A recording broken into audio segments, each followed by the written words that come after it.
It's been such a long time since Boston led the way. It's more than a feeling.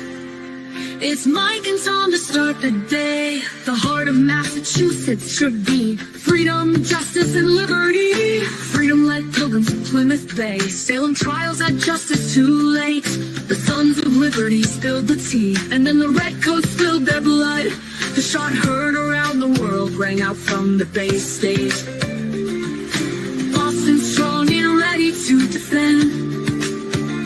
It's where revolution started and ends. It's been such a long time since Boston led the way. It's more than a feeling. It's Mike and Tom to start the day. Quincy Market, Freedom Trail, Charles River, Boston Harbor, Bunker Hill, Griffin Wharf, Fenway Park, Omar Charge. It's been such a long time since Boston led the way. It's more than a feeling. It's Mike and Tom to start the day. Boom. Boom. Good morning, man. Hey, buddy, how you doing? Good. You just getting your cup of coffee? No, I can't drink coffee today. All right. Well, I can see your feet. Yeah. Come on. Getting ready to leave? Yeah. You're the best. Oh, you have no. All right, guys, hold on a second. Yeah. Okay, ready? Tommy's got a little bit of that cold going on right now. He's going to be all right, though. Yeah. Spam fuck cancers, right, man? Good luck today, Amy. Been there, done that stuff with my parents and stuff. It's horrible. But you know what? Good thoughts. Good thoughts. I'm glad everybody's here this morning, man. Look at all the chats filling up, man. Yeah, she's already at the hospital, man. I can't believe it takes only 12. Like, we'll be home tonight. That blows my mind, but it's technology for you. But hopefully she's watching right now. Maybe she's on her phone. I got my free Karen Reed hat on today. Big day today. Gretchen Voss's notes maybe might be coming. I don't know. What's this private email thing here? I'm reading about it, trying to figure that one out. 4-hour ops, 4 hours to post up. Okay, cool. Yeah, she's in the best place. Yeah. Oh. So what a day yesterday, huh? That was crazy. But we're not going there, right? Moving on. I'm just waiting for Tom to get in his car and shit. I don't know why he stuck me on first, but I'm on here. Keep even. Yep. And listen, this is $100. Okay, well, we're not going to put that. Let me see. That's so good. So don't fuck around. No. Gotcha. And don't let this spill. Hold on. Is there anything else? Nope. I don't want the food. I can't eat food. All right, Tommy, hold on. I'm just looking at it. It's sick. Tommy's at Hotel Stoke right now, so he's a little shorter. No dairy. Yeah. Dairy congested. Yeah. All right. All right, I'm out of here. Oh my Ready? God. Okay, so first of all, Cindy told me to give you a big hug and a kiss. Oh, no, kiss. You're going to get me sick. I'm already sick, honey. I know. Thank you. But I'm deep on antibiotics and you're not, so. Yeah. Can you thank her for me? I will. I'm gonna She's great. She really is. All right. I'm out. Thank you. You got battery? Oh, yeah. No, I didn't walk out without my bag. Tommy's mother's giving him life. I'm telling you. I'm just not with it. My head's not here. It's okay, baby. Tell me what you need. Is he laughing at me? Yeah. I like Carrie. What's up, girl? Mike, is that you? Yeah, it's me. Oh Yeah. my God. I was having a total love fest about you last night. Oh. I was like, I love me some Mike. I got to see his real sides. Yeah, man. Of course. It's a beautiful thing. Thank you. Thank you. It's Yeah. very rare, Mike, that people are actually smart and emotionally intelligent and have good shit to say and. Yeah. And It's hard coming from me, that's a huge compliment because I have very little faith in men's intelligence or ability to do anything. It took me. I'm not gonna say. You know, it took a long time, Carrie. It wasn't something You that have a lot was of like. sisters? No, I have one younger sister, so yeah, and but it took a lot. It took a long time to figure it out. It wasn't like something that just I woke up to. You know what I mean? It was like Listen, trial. our generation, Mike, we Yeah, learned the hard way. yeah, yeah, That's real, and there's no judgment there. yeah. Oh yeah, a lot of You falling know? down, a lot of falling down and getting back up. You know. Yep. I was raised by a whole bunch of boy cousins, which is why I am the way I am. Gotcha. And they were all fucking Dorchester and Southie kids. So, Oh, I can. That came out yesterday. oh, okay. All right, here's Tom. I love you, Mike. Have a good day. I'll talk to you later. Listen, we're Yeah. here as a group today. So Yeah. if Amy needs anything or anybody needs anything, you let us know and we are on it. We are literally sitting here waiting to be told what to do. Okay. All right, honey. And Amy already knows that, but just in case anybody forgets, we are here. Yeah. We're waiting for the words. You got it, man. Okay, honey. Alrighty. Excellent. I'll talk to you later, Mike. Thank you, Bye Terry. bye. Keep me posted. You want me to check in with you and you check in Yeah, with me. I got you. All right, I love you. Bye, dear. You're a good boy. See you later. Stay positive, stay rocking. Yeah. You're probably too sick to be negative anyway. Go get Nikki up. Bonnie, Yeah. It's Tom. It's Tom's first day at school today. Yeah. Okay. Oh man, that's funny shit. Oh, It's gonna be a long day. yeah, you've done it before. I mean, the stand up. I mean, the 24-hour stand up was a long day. You talking Yeah, about? it's a long day. All right. At least your car warmed up. Yeah. Oh, did you get your lunch or no? Yeah, I ate lunch. Yep. We're happy about that. Aussie Insider in the house. What's up, Nice. girl? Yeah. Morning, Lucy.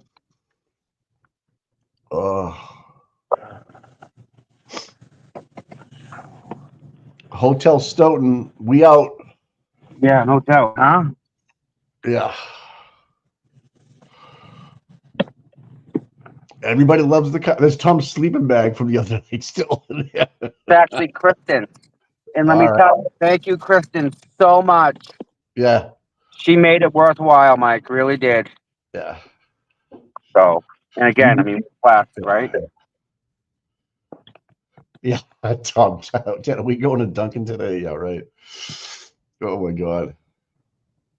Yeah, we're gonna live stream. Yeah, we're gonna have it on here. You don't have to leave. We're gonna have the whole court proceeding on here. We're just gonna grab it off the internet and stream it. So yeah. Tom's just getting ready to go. He's not that far away. He's in Stoughton. He's only like 25 minutes away, if that. I like the background picture with the sweatshirts and stuff. That's cool. Yeah, they did. The girls did a great job with that. They really did. Yeah, that's cool. We got 2 of you up there now. Okay. That better? Yeah, you're good now, bro. Oh. All right. Everybody's wishing you a great day at school today. I said it's Tommy's first day of school. Mom's getting him ready. Hello from Chicago. 1 member for 1 month. All right, man. Thank you. Chicago. I was talking to Flip ahead this morning. He's like, "You guys should have been on at 7." I'm like, "Get out of here." God. Yeah, but we're blessed to have that talent, you know? I can't hear you. What? Hold on. Yeah. I mean, I can hear you, but it was kind of muffled.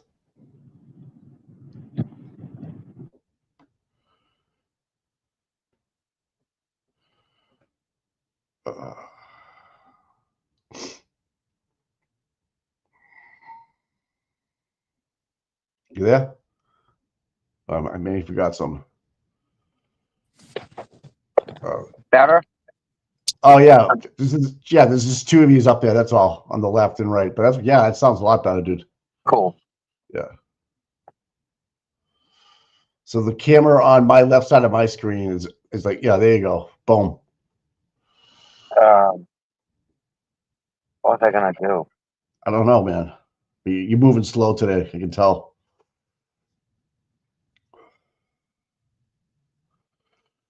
So yeah, today's gonna be big. I wonder what they're gonna add. Like Richard Green's affidavit was fucking incredible, man. Oh Jesus! I just couldn't get over like all his certificates and what he's a professional in, and he's a fucking PhD, man. Jesus Christ! Another Boston police officer driving drunk. Mike, I really think that the data was manipulated. Yeah, that's what's like. He actually like who what Ian Whippet emailed him during the trial last year, and saying he was wrong or he's going to manipulate something. Yeah, it's I mean, this is like exculpatory evidence up the ass here. I mean, what the fuck is going on? But Auntie's not going to let it go. She's just going to go with it. So wait a minute. You're telling me that the Commonwealth has evidence that Cameron Reed is innocent, and they're not giving it up? Well, it's going to be talked about today. I mean, I know they filed a motion for egregious government behavior, but yeah. So that's witness intimidation too. That's right, Ian Whiffen. Yeah, you're right, man. That's right. That's true. Oh yeah. I don't know. Like, I know Matt's capable of manipulating data with phones. That's what he does. Yeah. But I don't know. I don't know if really if he's would go that far. But I think if I was like I put myself in their head like, okay, if I knew this was in the bag, all I have to do is make some phone calls. I'm going to get off. I'm doing this, and I don't care who does it because it's never going to make it past the state police, sort of thing. And Karen's going to plea out. We're all going to be good. And the shit went sideways. So if I knew that going into it, yeah, maybe I would stop fucking around with phones. So it helps Garino out and stuff. But people, things are being talked about where the Birchmore extraction from Garino is going to come into play as proof of it's either incompetent or what's the other word? Or ignorant. Yeah. He can't be an expert and then make a mistake like that. You can't have it both ways. Just know. Yeah. Matt McCabe's company does work for the Air Force. That's right. Yep, he does. Yep. For do technical. I don't know exactly what the role is for his company, but yeah, it's a small little shop. I mean, I can't imagine what kind of money they're begging because they're overhead. I think they had 4 people in the company at one time. Imagine that. Just 4 people? Yeah, well, in the article of the company of Matt McCabe's company that he's involved with, I think it's his brother and 2 other guys. Yeah, they have a $37 million contract with the Air Force, and they're like $12 million into it. Someone just said so. They had a couple of years to go, and I don't know what it consists of, what they're actually doing or anything like that. But that seems to be the ongoing chatter, so to speak. So I don't know how to dig into that stuff. He's making a living, I guess. Free Tom CPU, free Mike Speed, free Carrie, go Birds. Yeah, Joe, thank you, buddy. Go Birds for sure, dude. Joe, I saw somebody celebrating at Philadelphia, and he was on top of a light pole. He fell off and died. I don't know if you saw that one. Yeah, it was crazy. They're all on the streets and shit, man. At least in Boston, we know how to fucking celebrate in the streets. So we're so used to it. I tell you, with Karen Freed, it's gonna be a celebration. Man. You all right? Yeah, I just keep hitting the wrong button. That's good. Yeah, I mean, someone definitely manipulated the data, dude. There's no question about it. And that's what. So the whole email between Ian Leff and Richard Green, you're right. It is witness intimidation because he Right. said that was Junior Fliphead and Train. I hope not, man. Like, okay, if you email another witness during a trial that's on the prosecution versus the defense, yeah, that could, yeah. Yeah. And I can tell you what, Richard Green has doubled down, in my opinion. He's like, you know what? Maybe I took it too easy last time, which I would Right. never do. Maybe if I was a hired gun, so to speak, I'd have my A game every time. You get your money's worth. You know what I mean? But I thought they were thinking they had this thing in the bag, and obviously there was all kinds of fuck going on. So anyways, so up Imagine top, that, Mike. yeah, Like yeah, a murder trial, and you think you got it in the bag? yeah, yep. Wow. Thank you, Raven, Emma. Member for 4 months, man. Feels longer. Oh man. Thank you, Yeah. everybody. I Really. think I think you're right there on the celebrate. Yeah, on the celebrate thing. Explaining to a jury exactly because the people get lost in the wall files and the They do that on timestamp. purpose. Yep. Yeah, I'm sure the prosecution will, but my point, I guess, is that the defense, and I think with the way Attorney Alisi works, the way he Yep. handled Dr. Marie Russell was like it was so easy, and I mean, it made so for me, anyways, and it just made it real easy to understand, and it made Brennan put him in a bad light, and because he was trying to trick her up. Now, Richard Green, just, I don't know, how 100 trials a year or something like that. I forget what it is. Yep. And I don't think he's going to fall for any of that bullshit. You don't I mean, think? I don't know. I don't think so. I think this is going to be a real interesting 2.0. I think it's going to be really interesting. I mean, oh, God. Yeah, Tom's going to be in and out. Good morning, Jessica. It's definitely going to be interesting. Tell you that much. Yeah. Yeah, the combo of Green and Elise. Yeah, something. I just think it's going to be so much easier for them to say it happened, and once the jury knows it happened, That explains how upset the other side is. yeah. I'm just watching flip my head because I think he's going to come up in April, but I just think with if you drive that 227 home and just drive it home, how are they ever going to forget that in the jury deliberations? You know what I mean?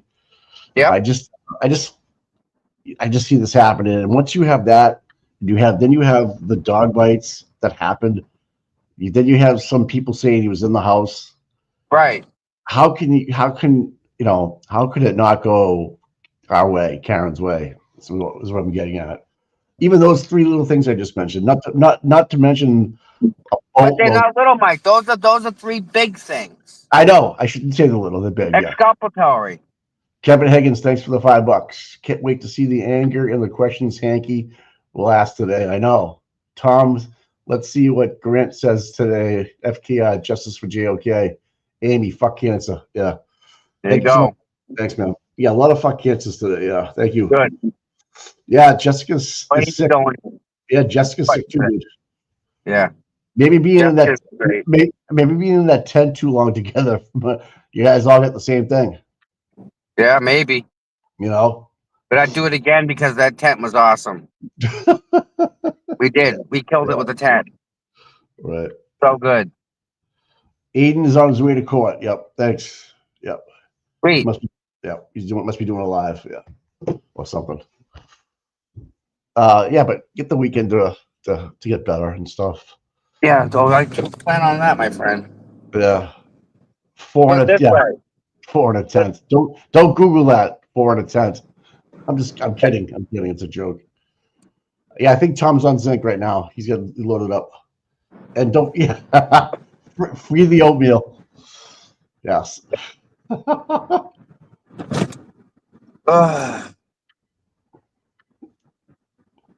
Is I feel so bad. you slept so bad? No, I feel so bad. Well, game on, dude. Yeah, well, everything's a fog. You'll come out of it. Did you Oh. grab a cup? Did you get a cup of coffee? No, Oh fuck. I only drank half a cup. I can't drink anymore. I feel like I'm gonna throw up. Oh no. Yeah. Yeah. Okay. Yeah, there's the meal train for Amy in the chat right there now. Well. So, anyways, Yeah, everyone that's given to Amy, you guys are really just amazing people. yeah, I mean, Yep. she's really she's going in. she's there now. She's actually in the hospital right now, man. So, yeah. If anybody knows what that's like, prayers, man. Fuck cancer's right, man. I mean, it's nice that I see the people that got her back, and it warms my heart that we Yeah. have that many awesome people in the chat that can reach out and help her out, even if it's a hello, you know. Yeah, she was on, we had her on during the 24-hour standout, and just her positivity alone was awesome. Yep. It's just the way to go, man. Yeah. Yep. Wonderful. Thanks, man. Yeah, we try to do our right thing. Yeah. After yesterday's debacle, we're just gonna move forward and keep going, and wait better days. That's all. Trying. Our old Irish remedy for flu is boil an onion in milk and then drink the milk or drink a bottle of whiskey. I think if you do, I haven't had a drink in 11 years. I know. So you'd have to boil the onion in some milk then. Oh God. Yeah, I don't know about that. Oh, Yeah, no, I would. Yeah, me going to a standout sometimes is difficult. So it's best for me to stay here sometimes. Yep. Okay.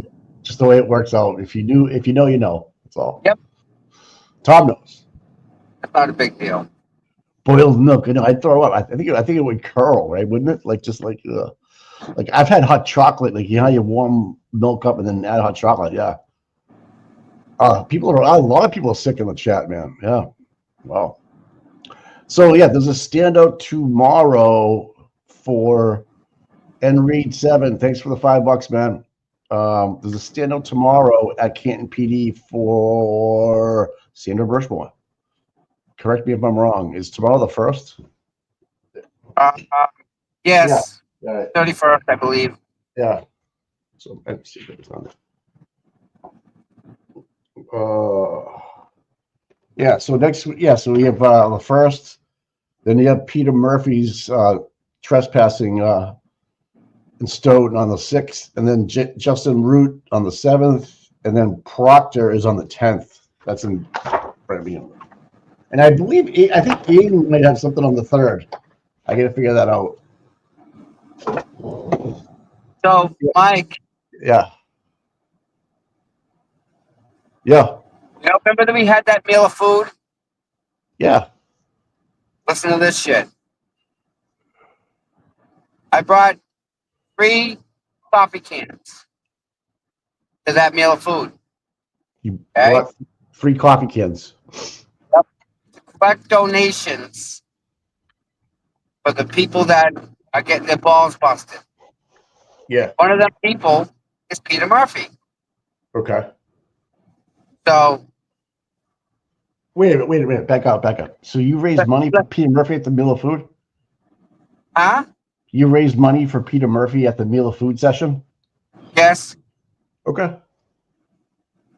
You're a good person. So we raised $1,000. Okay. Wow. It's freaking not bad considering the small amount of people we had. Yeah. But whatever. People gave, right? Half of it was supposed to go to Aiden. Well, actually, a third was to go to Aiden, a third was to go to Whitey, and a third was to go to Peter. Whitey was on vacation and he already had an attorney, so he didn't need the money. So we Okay. took the 500 and we went over to Aiden. We gave Aiden the money. Okay. Aiden said, no, put it back in the pot and give it all to Peter. Okay. So he took $500 and gave it back to Peter. I want you all to realize that. That was CPU Tom idea. That was us and the mods thinking about Peter and what can we do to help him out. And that's, I guess, that's the thanks I get, right? That was only 2 weeks ago, Mike. And I'm not saying, right, just No. because I give you money, I expect to pass. Far from it. Well, I think I just in general, I think the emotions ran high yesterday, bro. That's Not my problem. But That don't is let not it a me problem.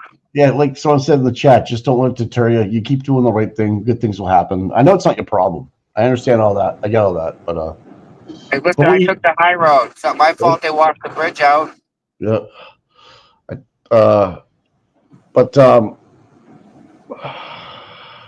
I don't know. I don't know what to say about this. I'm just gonna let it go. There's no need to really. I just didn't know if people knew the whole story, right? Well, Like, I guess they know. Yep. It was nice of Aiden to do that. And Peter turned it in. I don't know what that means. Yes, he did. And Peter turned it in. I don't know. I have no chat on my phone. For whatever reason, no chat. All right. Okay. I can't see a thing. Kevin, stop it from South Boston, dude. You weren't. No, come on. Free the oatmeal, dude. Stop it. It was funny. Tom, did you get Mike? Yeah, 13 Kings wants to know if you got your Facebook message last night. What, he sent me a message? Yeah, Facebook, 13 Kings. So okay. I don't know. All right. Mike, I've gotten so many amazing, supportive, loving emails, Mike. I can't even count. It's well over 30. I would be surprised, man. Yeah. A lot of people are seeing what it is, right? Yeah. Yes. Yes. Yep. So they're gonna be good. Just that's unfortunate. Yeah, it is what it is. Yeah, I agree. I like I said, we just gotta keep going and let's focus on Karen today, and we can talk about it a little bit this morning if you want. But I mean, other than that, I just think it was just a heated moment between a bunch of people, and unfortunately, it was caught on live TV. Hey, and, they were the ones rubbing the sticks together, buddy. Yeah. I didn't start that fire, my friend. You didn't start that fire. That's good. Bruce Springsteen. Start that fire. Yeah. Yeah. Everybody's like, I'm glad Tom, I talked yesterday to Tom about going today, and he was not even having it, so yeah, it's nice of Aiden to get back to 500 too. That was real nice of him to do that too,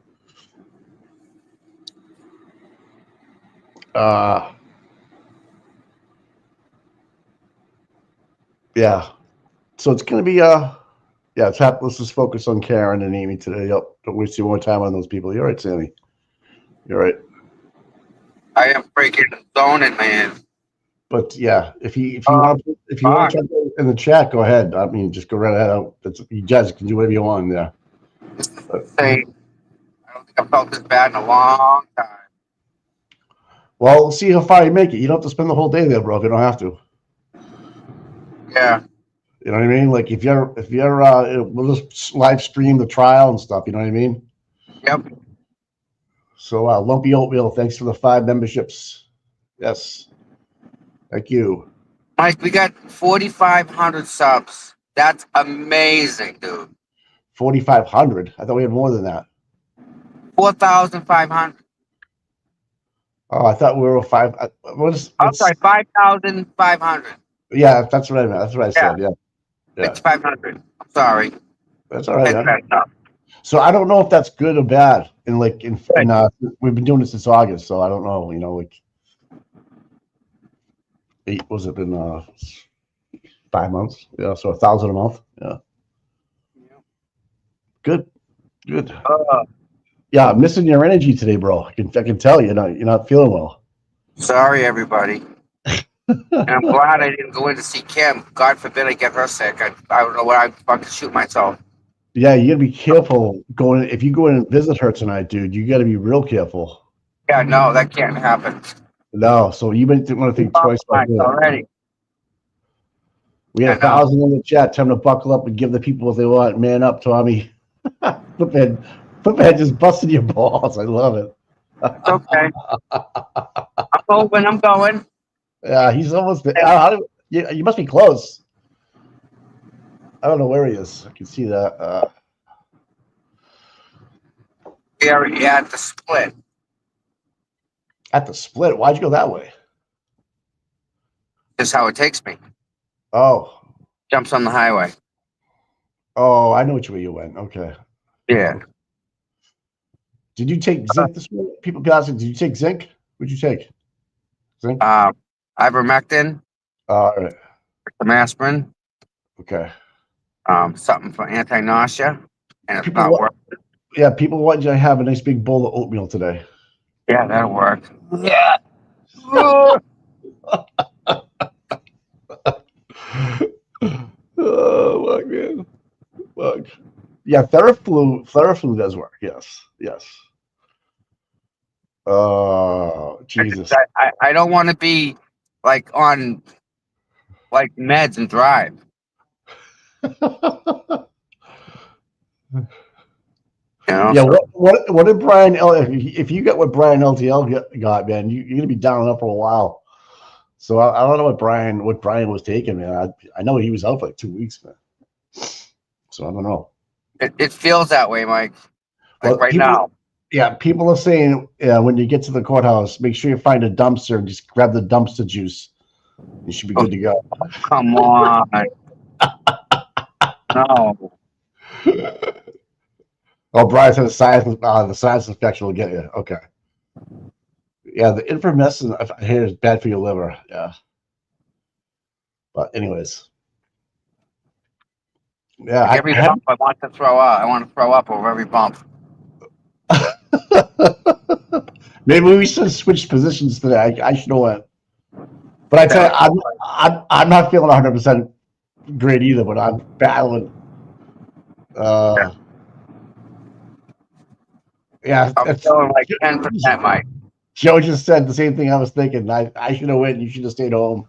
I can guarantee you this: if Tom was home in his house with his computer, he'd be sleeping and just doing it from his fucking bed. Oh. So hopefully after court, I'll go back under the covers and go back to sleep. Yeah. Hopefully. Sleep when you're dead.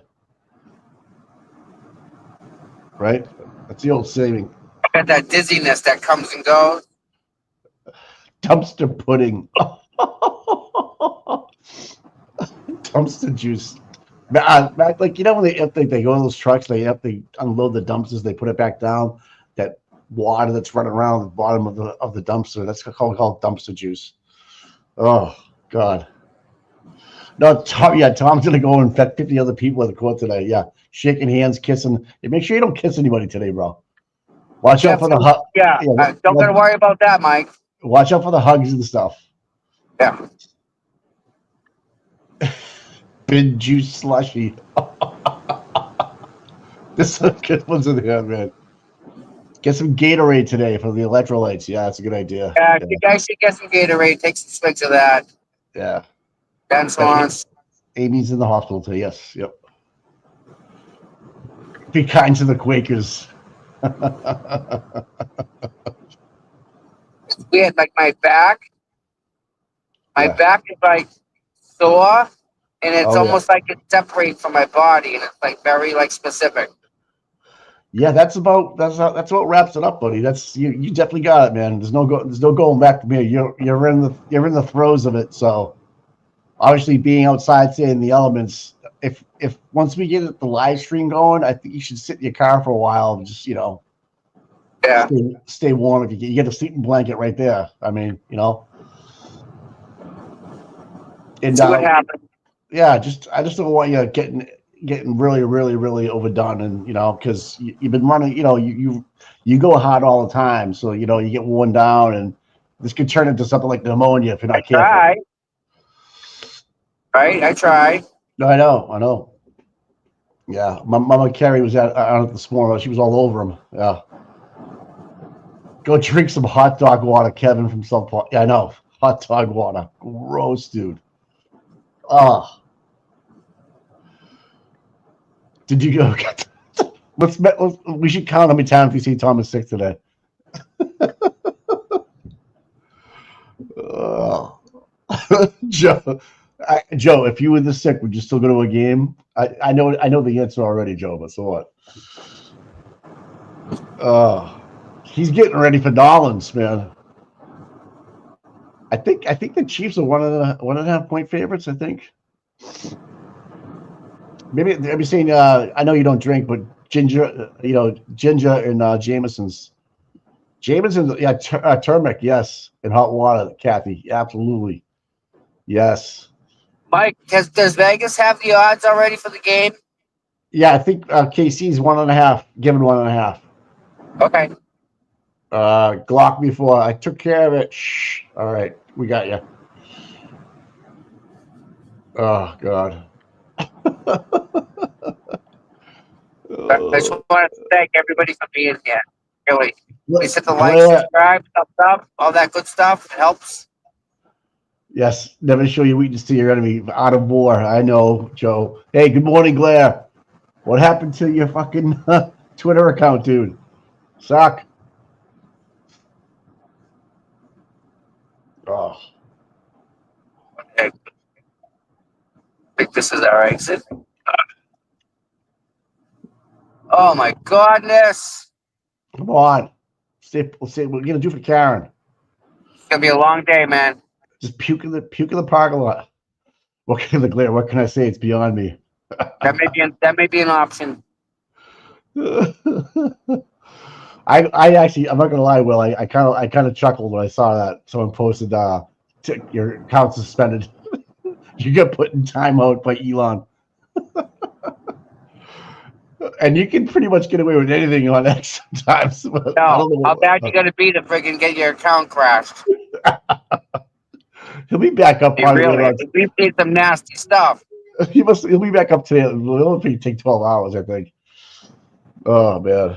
Oh, so yeah. So people get your Twitter got something. You can still read everything. Okay, you just can't post. Facebook's like the same way.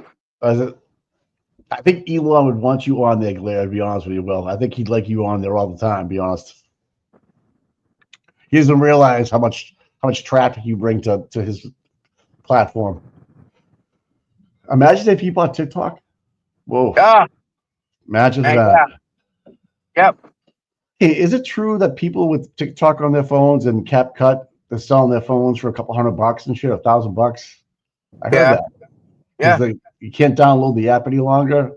Correct. Wow. Jesus Christ. I don't have TikTok on my phone, thank God. I don't think I do. No, I don't. So all these creators, right? Yeah. They're all making money on TikTok, right? Yeah. And then they come out and they say they're gonna ban TikTok. So all these creators are like legitimately like screaming, like, so that's their job. You're taking away their job, right? Yeah. So, Yeah. I think Trump actually said that, and he actually, remember he had asked for more people with those kinds of accounts to actually ask for press passes. yes. At the White House, which I thought was good, I just think that's the way that's the way everything's moving, I mean, everything's going that way. Yeah, fuck TikTok, we have YouTube, yes, the next, yeah. I thought that the TikTok was like the 18 to 25 age. I don't know. Right. I don't know. The younger generation before us. Right. I really don't pay too much attention to it, but I do you do see posts of TikTok. I know, Deborah. I should be there. If I had known he was this sick, I probably would have. We probably would have.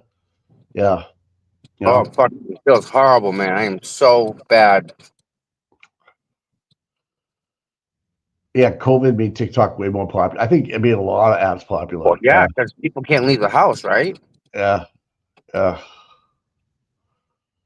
Oh, you're right. And I like there's some funny shit. I mean, I'm not gonna lie. There's some funny shit on there. But I didn't realize how big it was. But so, anyways, we had that plane crash, man. This Norwood skate rink up the street from me. Was it USA Skate Association?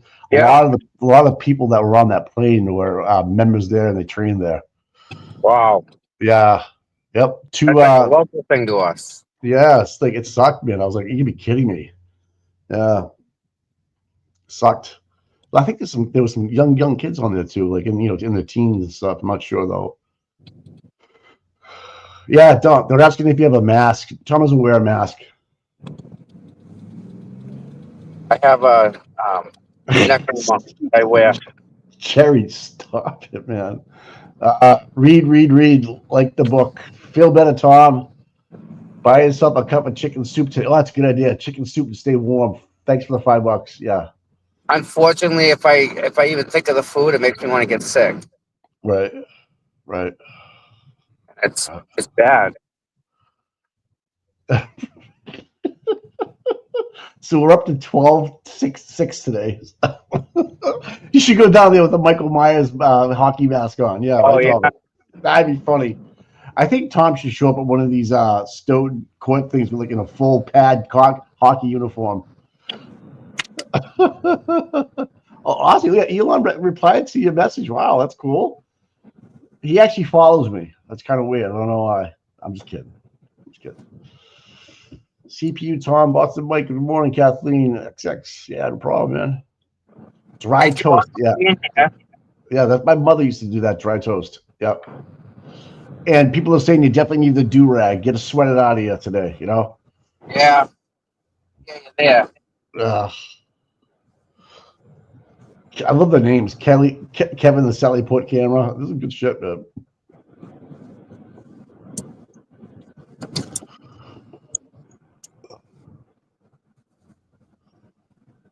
Thank you all for being here. Free lumpy oatmeal. I knew that was gonna hit. I knew that was gonna take off. Yeah, I just saw the latest oatmeal sales. They're up 3% in the last 4 days. I don't know what the hell's going on, man. Is it going around work, people? Is this sickness going around work? Flip, you get a lot of people out at your company. Everybody's taking a sick day today, I would imagine. Stay home. This would be a good day just to sit around and watch this today and just be sick, so to speak. Take a long weekend. Yeah. And I'm still going with my prediction that they're gonna keep Richard Green here for the weekend. Hopefully not. I just love it. I just think it's gonna happen. I just think the way they worked Dr. Marie Russell, how she had to stay for the weekend. Yep. Because remember, I don't know if you guys remember, when she was finishing up, Hank Brennan says, I only have about an hour or two left. And then they went past that. And when she came back on Monday, he went another 5 hours at her. So yeah, people say, why isn't Mike taking Tom's place? It's a long story, but we'll tell you sometime. I've never had Jessica's really sick. I've never had like a headache like this before. Well, you know what?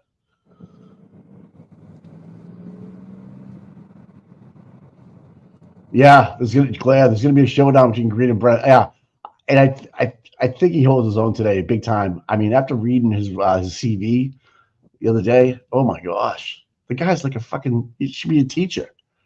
Yep.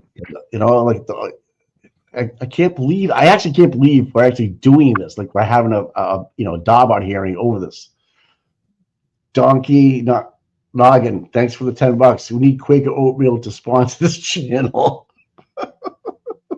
But yeah, Kevin from South Boston, though, he's going to want at least 20% to get it going. Oh, God. But there is, you know what? You take oatmeal, you put a little maple syrup in it, man. Yes, it's fucking good. Jess and Tom have the Canton flu. First you get sick, then you become a complete asshole. It's like a movie. Oh, my God. All right, huh? That's slip ahead. If you're in Canton more than 12 hours, you get sick. It's like zombie land out here, dude. Oh my God, that's good. I needed that one. Oh. That was good. Not allowed to go to Canton anymore. Yeah, you better stay the fuck out of Canton, dude. I got kicked out, man. Crazy motherfucker. Kicked out of Canton. Jay from Hall, yes. Quick, we need to get you a quick oatmeal hat, Tom. I knew this was going to take off. I knew it. I'm not going to tell you what it's about because Nick Rocco in the house. I don't think Green is here today, but we'll see. Wow, shit, really? So it's going to be what? Just Boston Magazine? Nick, what do you think? To get the email? I don't know. Nick just said he doesn't think Green's here. I thought for sure he'd be here today, but Tom, all the mods are moving to Canton. Yeah, no shit. I wonder if Nick will be in the courtroom today. I wonder if he's going in. Don't know. Well, it's 8:45. I'm sure Karen's close there. Should be there soon. Yep. Yeah. Oh, at least he's speaking on behalf of Rick Green. Okay. Oh, that's interesting. That ought to be fun, huh? I tell you what, if I was Kevin from Boston Clark, yeah, if I was Rick Green, I'd want to be there. You know, if how dare you like even think that? I bet you that's the first time he's ever been, vaudeered or even, the Darbout hearing is just Questioned it all. I mean, yeah. So, be charming yourself, Tommy. People, Aiden got the sex cult. Tom's got the dirty oatmeal cult. Oh man, Kevin from South Boston, you need to be a comedian, like a stand-up guy somewhere. You got to do an open mic some night. Oh my God! Imagine like having like someone just sitting there talking and have oatmeal thrown at your face. So people are saying that Gretchen Green's not going to be there. Oh, We're going to save her some money at least, right? that'd be great. I think at least he's doing it today because Bev is going to cause. Okay, I see what you're saying. Okay. Melanie, $40. Thank you. Tom and Mike mods brings much joy to me every day. This channel is full of love and it feels like family. I want this to be a success. Tom, get lots of rest. I love you all. Free Karen Reed, Justin with John O'Keefe. No doubt, man. No doubt. No doubt. Good stuff, man. That's interesting. Richard Green's not going to be there today. Wow. Karen already went in. Okay. So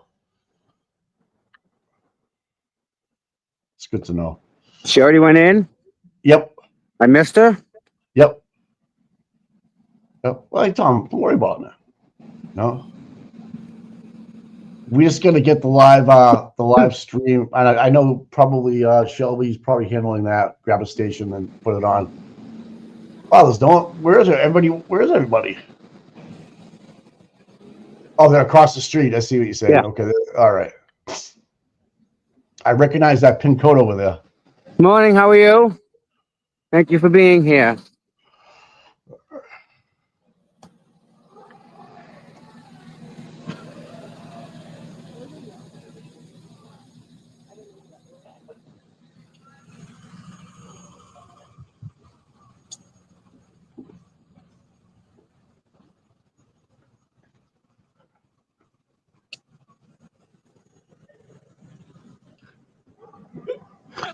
People getting mad at me in the chat for not being down there. Sorry, guys. Tom's coughing up a lung.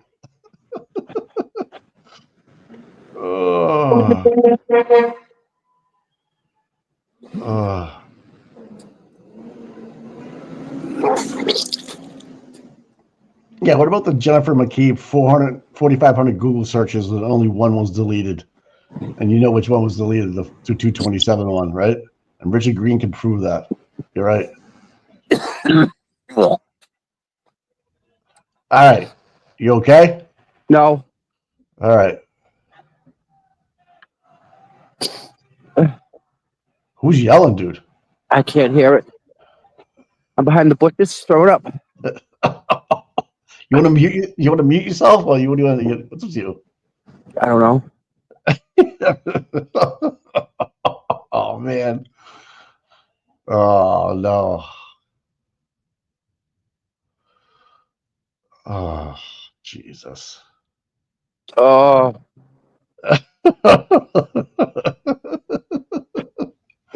Oh did I have a cup of coffee I drank? yeah, it's on the ground now. Gone. I hate it, brother. Yeah.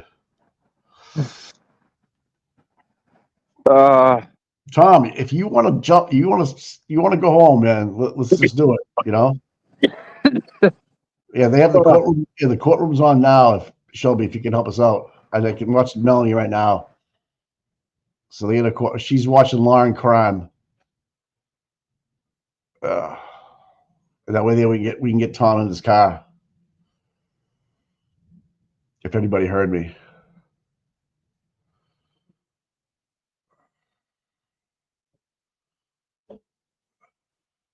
Oh, someone's calling you Thomas. You know that's the real deal. Oh, Tom's talking to somebody.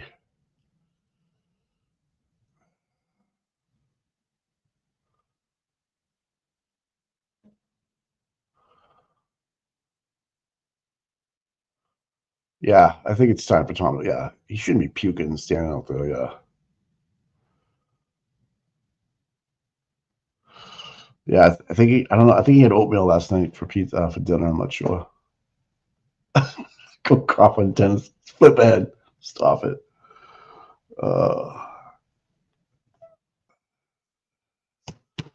I'll let Tom decide if he wants to do it, but I'm down to end it. You know, because we don't need Tom getting sick or getting sicker, I should say. He's got me on mute. I don't know what's going on. Yeah. Yeah. Okay. What do you want to do, bro? You want to go home? Yeah. Good idea. Oh my God. All right, we're gonna end it. Okay. Yeah. So like there's other channels going on today, guys. The glare. Aiden will probably be live texting. Tommy, I don't even want to talk to you. Just shut your stream down, and Oh my God. I feel so fucking horrible. I'll talk to you later. Okay. Thanks, guys. All right, Tom. Good luck. Sorry, everybody. We'll see you Sorry on about Monday. Free Karen Yeah. Reed. Free Karen Reed. Amy. Fuck cancer. All right. Drive safe, Tom. All right. Definitely. Thanks, Mikey. I'll talk to you, brother. Bye, guys. All right. Yeah. You guys are here. Let me see if I can get right copy. No. No, sir. I'm with my friend Kristen.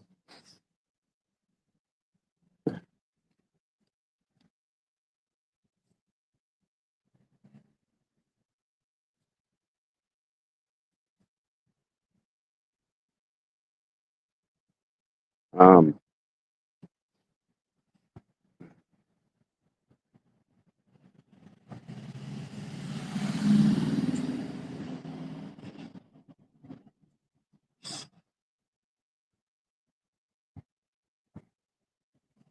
okay. There's the link.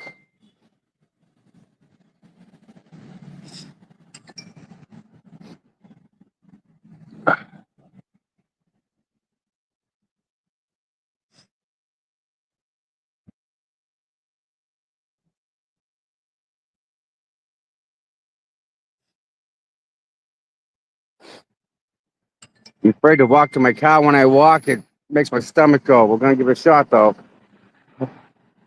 Thank you, sweetheart. I'd give you a hug, but I don't want to Yeah, do that. Continue. I've been sick freaking on Yeah, and so on you know.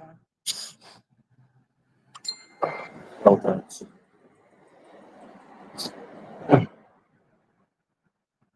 Enter the bottom. Yeah, I want to from All right.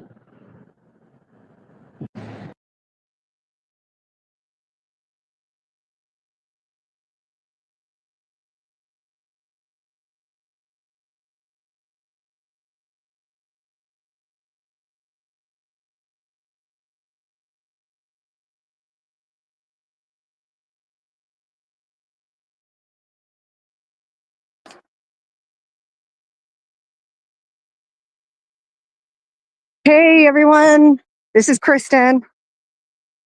I am taking over as Tom is not feeling well. Can you guys hear me?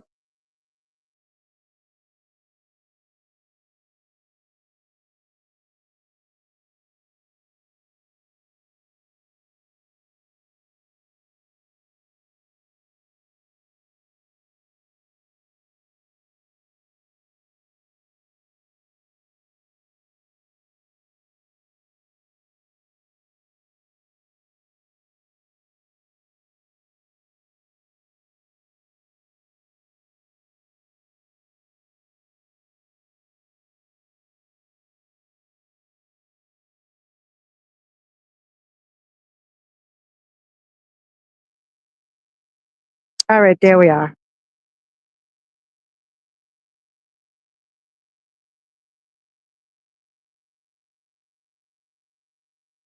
Tom's not feeling well, so he's taken off. So I'm going to stream for him for a little bit till I have to go back to work. I got about 45 minutes.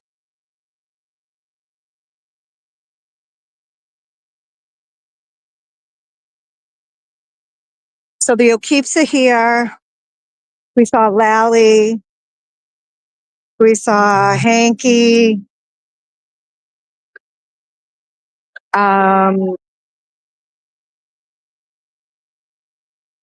Yeah,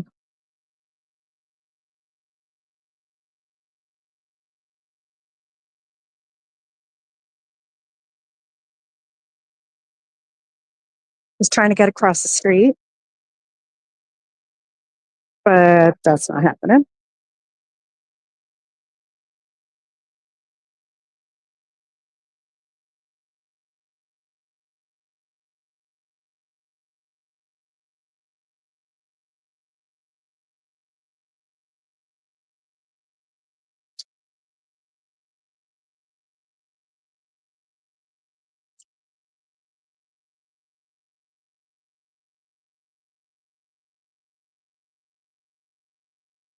Yep, and of course I forgot my glasses, so I can't really see the comment. I'm blind. Actually, never mind. I zoomed in. I can see them. Yeah, Tom looked white as a ghost. Definitely did not look good at all. And yeah, he did not need to be here. Wish I had known sooner because I would have gone live earlier.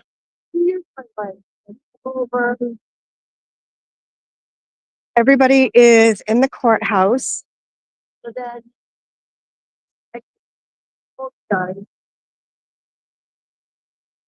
what said? Just praying upon God.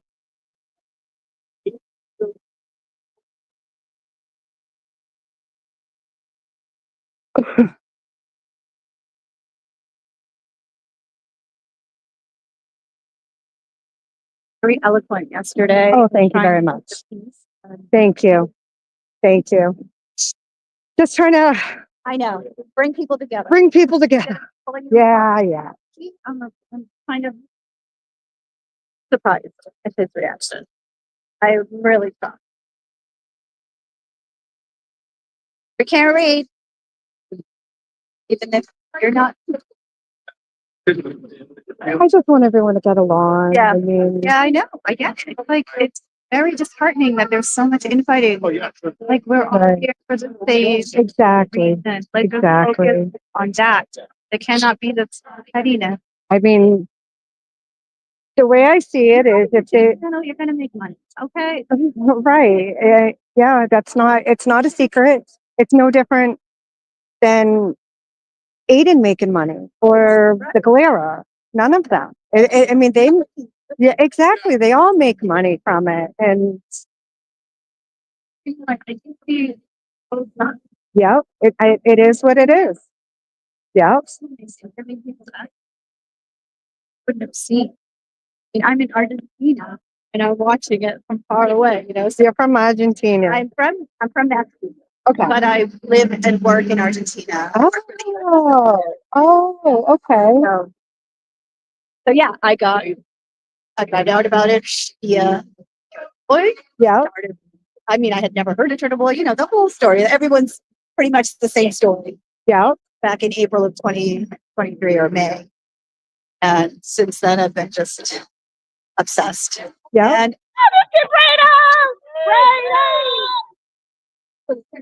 You are so starstruck right now. That's great. Oh, and I am live right now for Tom's channel. oh, good. Oh, yeah.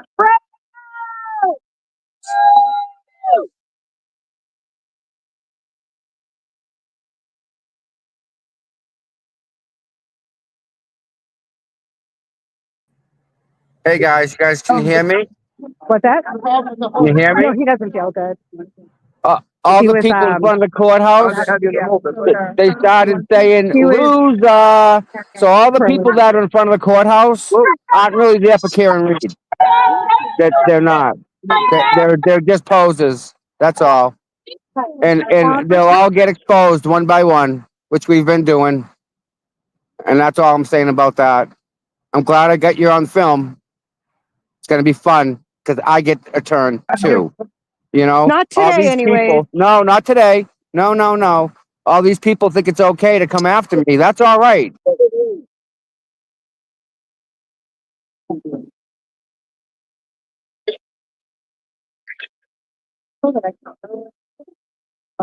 Bye. What? No,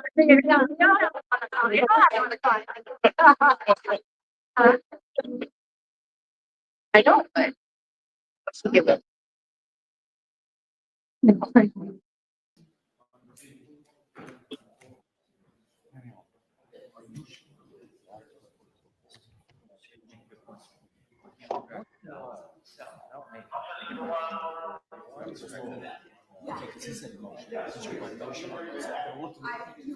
All right, here we go.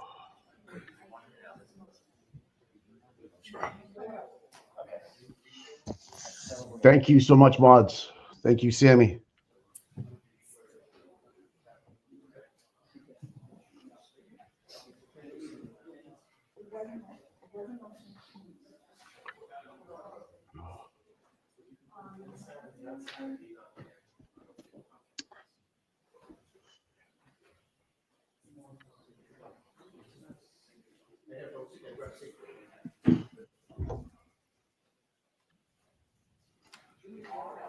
Did I miss something in front of the courthouse?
Have you been balancing?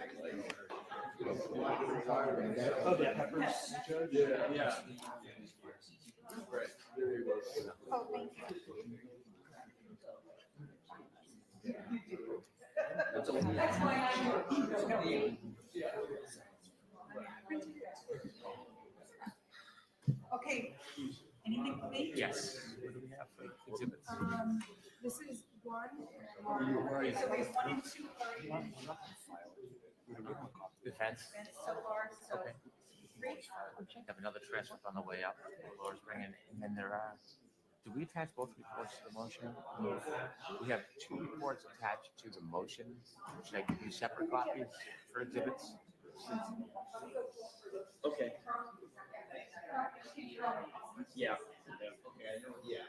I just couldn't find it. She can see if she can find the actual motion. I remember an email, and I remember us having it. Which motion do you need?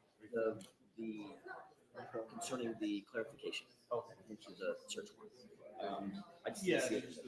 It's not the first thing to make the project. Yeah. Where's it just congestion?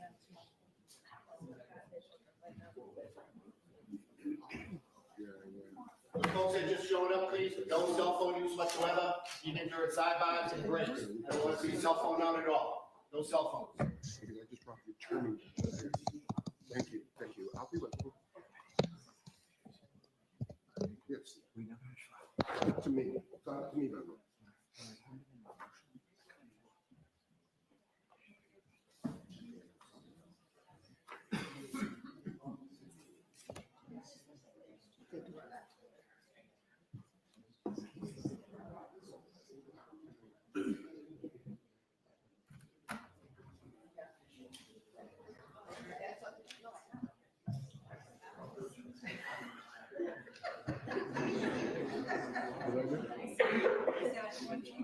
Go overnight.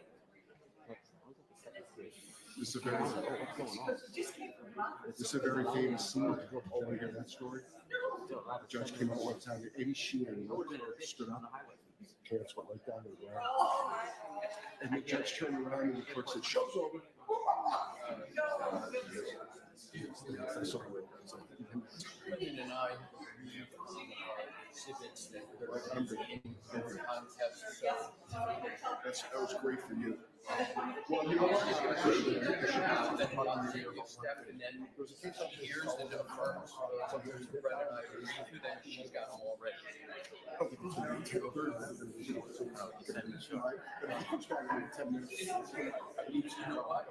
Maybe he wants to pay the guy. Probably not. But I said, Oh, they could get more for you.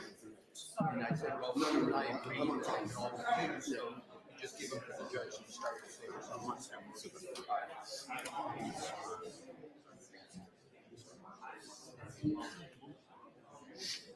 Oh, thank you. Who's better than you? I thought he was gonna do it for me. You're always back, and you want to make sure it's not just 98% that. You're a gentleman. The opposition. And then the comment. Okay, that's it. Your bar is Yeah, printing you right. they're coming in now. That's right. That's right. Thank you. That's right. The bar is printing you a copy right now. Okay, got it. Got it. I think I put everybody on. Got it. Okay. Got it? Thank you. Okay, yeah, sure. No, no, no. Mr. Lally, how are you, sir? It's not.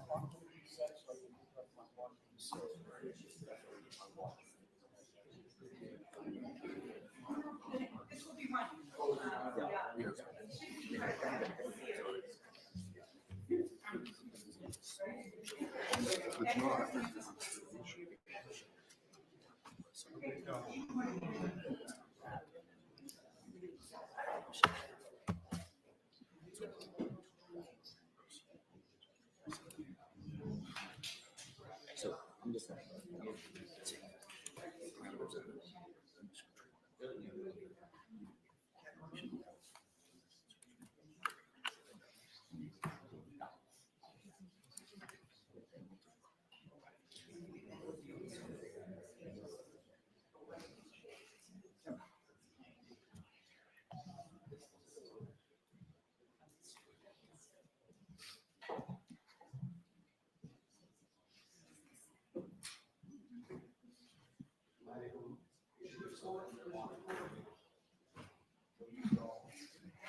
What's that? I'm good. What's that? Has anybody checked to make sure the mics are not on at our table with the TV people? Just remind the folks about cell phones, please.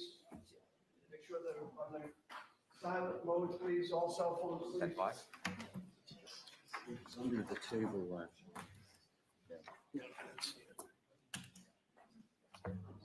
That's okay. Thank you.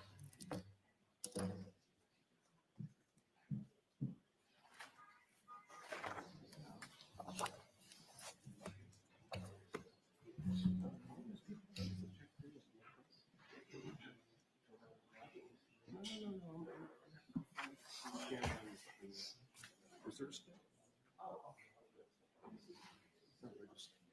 There is unrecognizable faces. That's fine.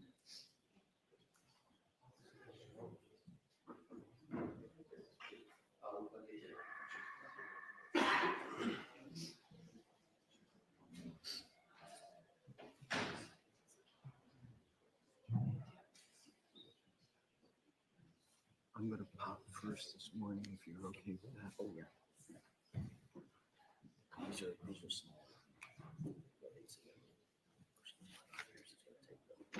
shake.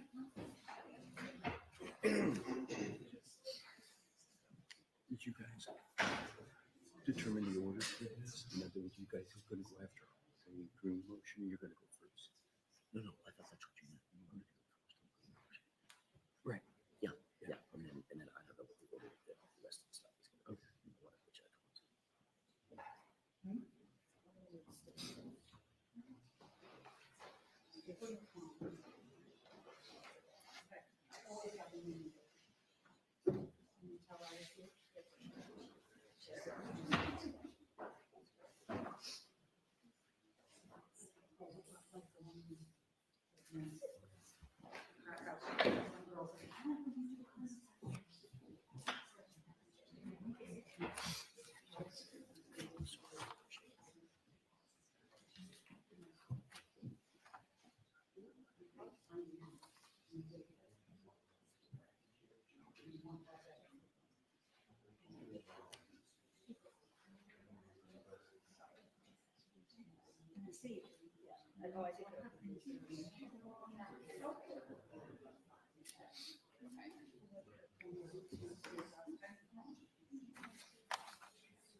You are unmuted.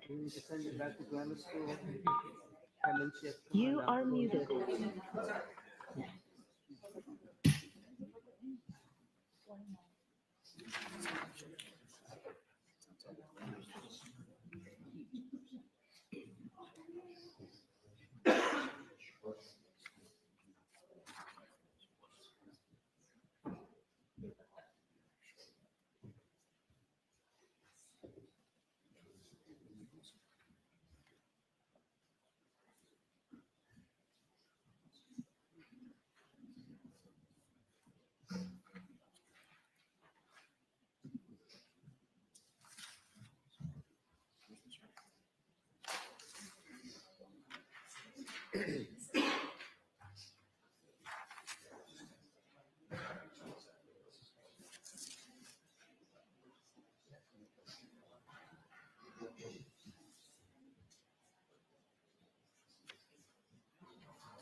Okay,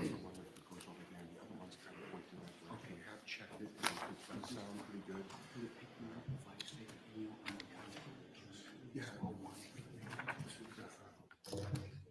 Yeah, no, if you wander to the right, you'll be fine. If you wander to the left, you wander left. But actually, we just did one yesterday on the Chinese. Okay, you were catching them, right? Larry Tippin. And Larry Tippin was walking back and forth. Because I noticed that you might. Yeah. Just because it moved, you might change. Larry does speak well.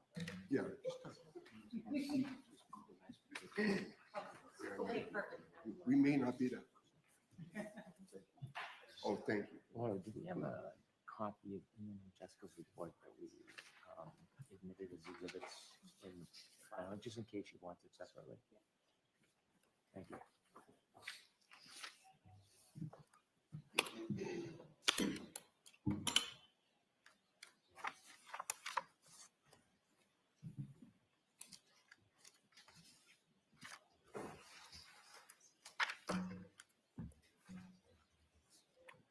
You jail attempt? 7.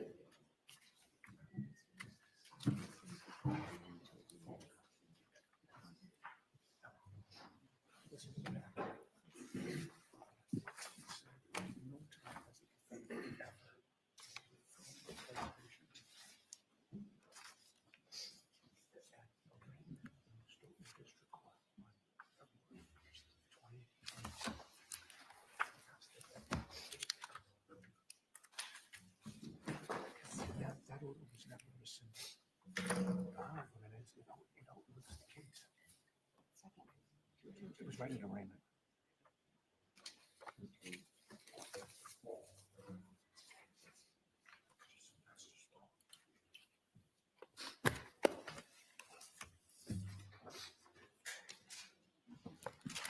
All right, to the board, please.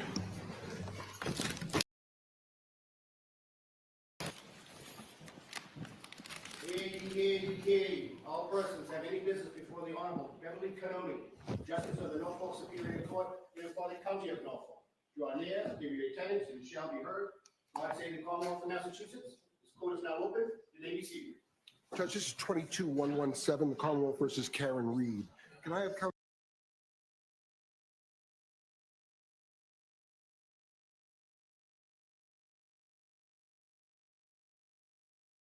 Good morning, Your Honor. Hank Brennan for. Good morning, Mr. Jackson. Good morning, Your Honor. Robert Alessi on behalf. Good morning, Mr. Yannetti. Good morning, Ms. Reed. Oh. Good morning, Mr. Birchie. Okay, let's see. So we've got several matters for this morning that I want to discuss. So first, there's filed a motion to recover expert-related expenses from the Commonwealth, and we'll discuss that in some manner at the end of the hearing today. We've also got Mr. Birch is here on Ms. Voss's opposition to the notes. And then there's the Commonwealth's motion for reciprocal discovery pertaining to the employees of ARCA. And the last one is the Commonwealth's motion to exclude witness Richard Green's debunked opinions. So those are really in that order, except I think we should start with the non-party Gretchen Voss's motion to reconsider regarding the notes. And I do want to say that I received this morning a motion to file an amicus memo. The signatory is Mr. Albano.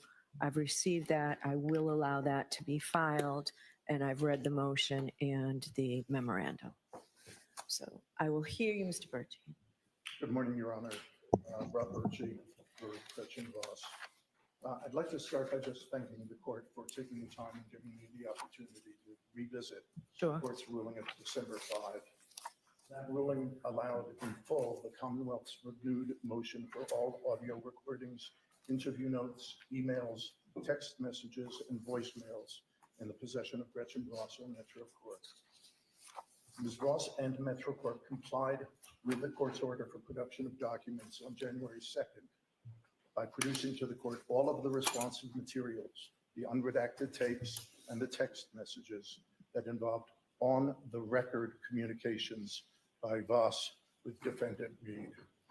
I'm here today to implore the court to reconsider that part of its ruling, but also would require Gretchen Voss to turn over handwritten notes of an interview with Reed that the parties had agreed in advance would be off the record. What's in those notes is really a black box. The Commonwealth has provided no information indicating what it believes the notes will reveal, or why it has You are unmuted. particular reason to delve into them. So the question before the court is whether the Commonwealth should be entitled to forage through this reporter's notes and compel her to break her promise of confidentiality with the source in the ungrounded hope of finding relevant and material evidence somewhere in those notes that will aid in a prosecution of the defendants. The stakes for Gretchen Voss are considerable. as she set out in her second affidavit submitted to the court with our motion for reconsideration. Her effectiveness as an investigative reporter depends upon her having the ability to use the tools of the journalism trade, and among them is the opportunity to reliably assure her sources that certain information they provide to the reporter will be off the record. The precedential stakes are high as well, because the Commonwealth is essentially asking the court to give no weight whatsoever to the off-the-record nature of the notes. And that is what renders a journalist's promise of confidentiality illusory. Off the record is a phrase you hear in virtually every conversation between a reporter and the source. Frequently, it's an interjection in the course of a sentence. This is off the record. The kind of lubricant that allows a source to have a free and full exchange with the reporter without having to guard every word they speak. And receiving information off the record is often a technique by a reporter to establish trust and rapport with a source. That source might be a whistleblower, might be a frightened migrant, or might, like Reed, be a criminal suspect.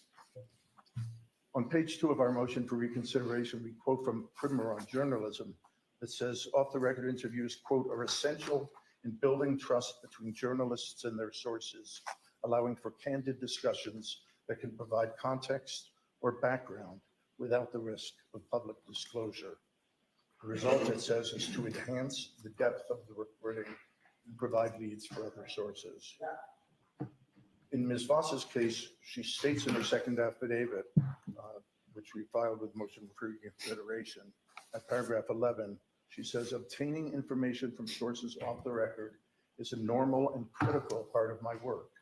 Like most investigative reporters, I frequently agree with sources, including named sources, to keep certain of their statements or interviews off the record, not to be published anywhere. Keeping my word on this is critical to maintaining credibility and trust, and thus maintain source relationships while not interfering with the flow of important information to the public. The court's December 5 order forces Gretchen Voss to choose between either keeping her word to her source and thereby violating the court's command, or else obeying the court's order and establishing herself as a reporter whose word cannot be trusted. It's an unnecessary choice to present to her, at least on the facts of this case. The court shouldn't insist on publication of the off-the-record notes because the Commonwealth has failed to meet its burden under Rule 17 to show that mandated production of the records on the facts of this case would not be unreasonable or oppressive. And also because requiring Voss to turn over these confidential notes would damage First Amendment interests more than it would benefit the public in achieving justice for this criminal defendant. Now, I keep saying on these facts, because it's very clear that the inquiry is a fact-sensitive one. The First Circuit wrote in the Bruno and Stillman case that under Massachusetts law, the task is one that demands sensitivity, invites flexibility, and defies formula. While obviously the discretion of the trial judge has wide scope, it is a discretion informed by an awareness of First Amendment values and the precedential effect which decision in any one case would be likely to have.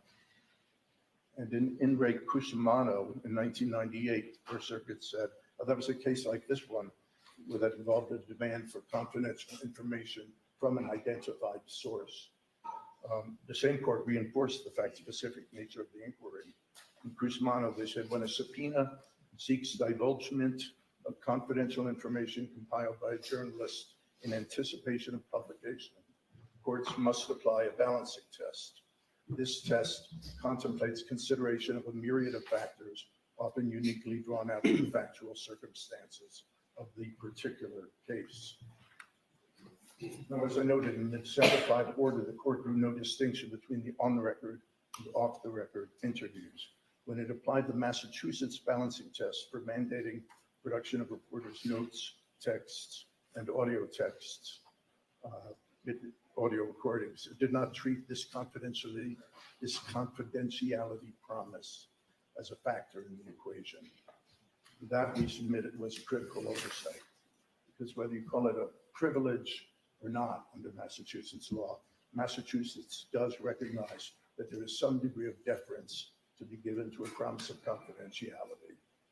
In Bruno and Stillman, the court said courts faced with enforcing requests for the discovery of materials, note it says materials, not source identities, courts faced with enforcing requests for the discovery of materials used in the preparation of journalistic reports should be aware of the possibility that the unlimited or unthinking allowance of such requests will impinge upon First Amendment rights.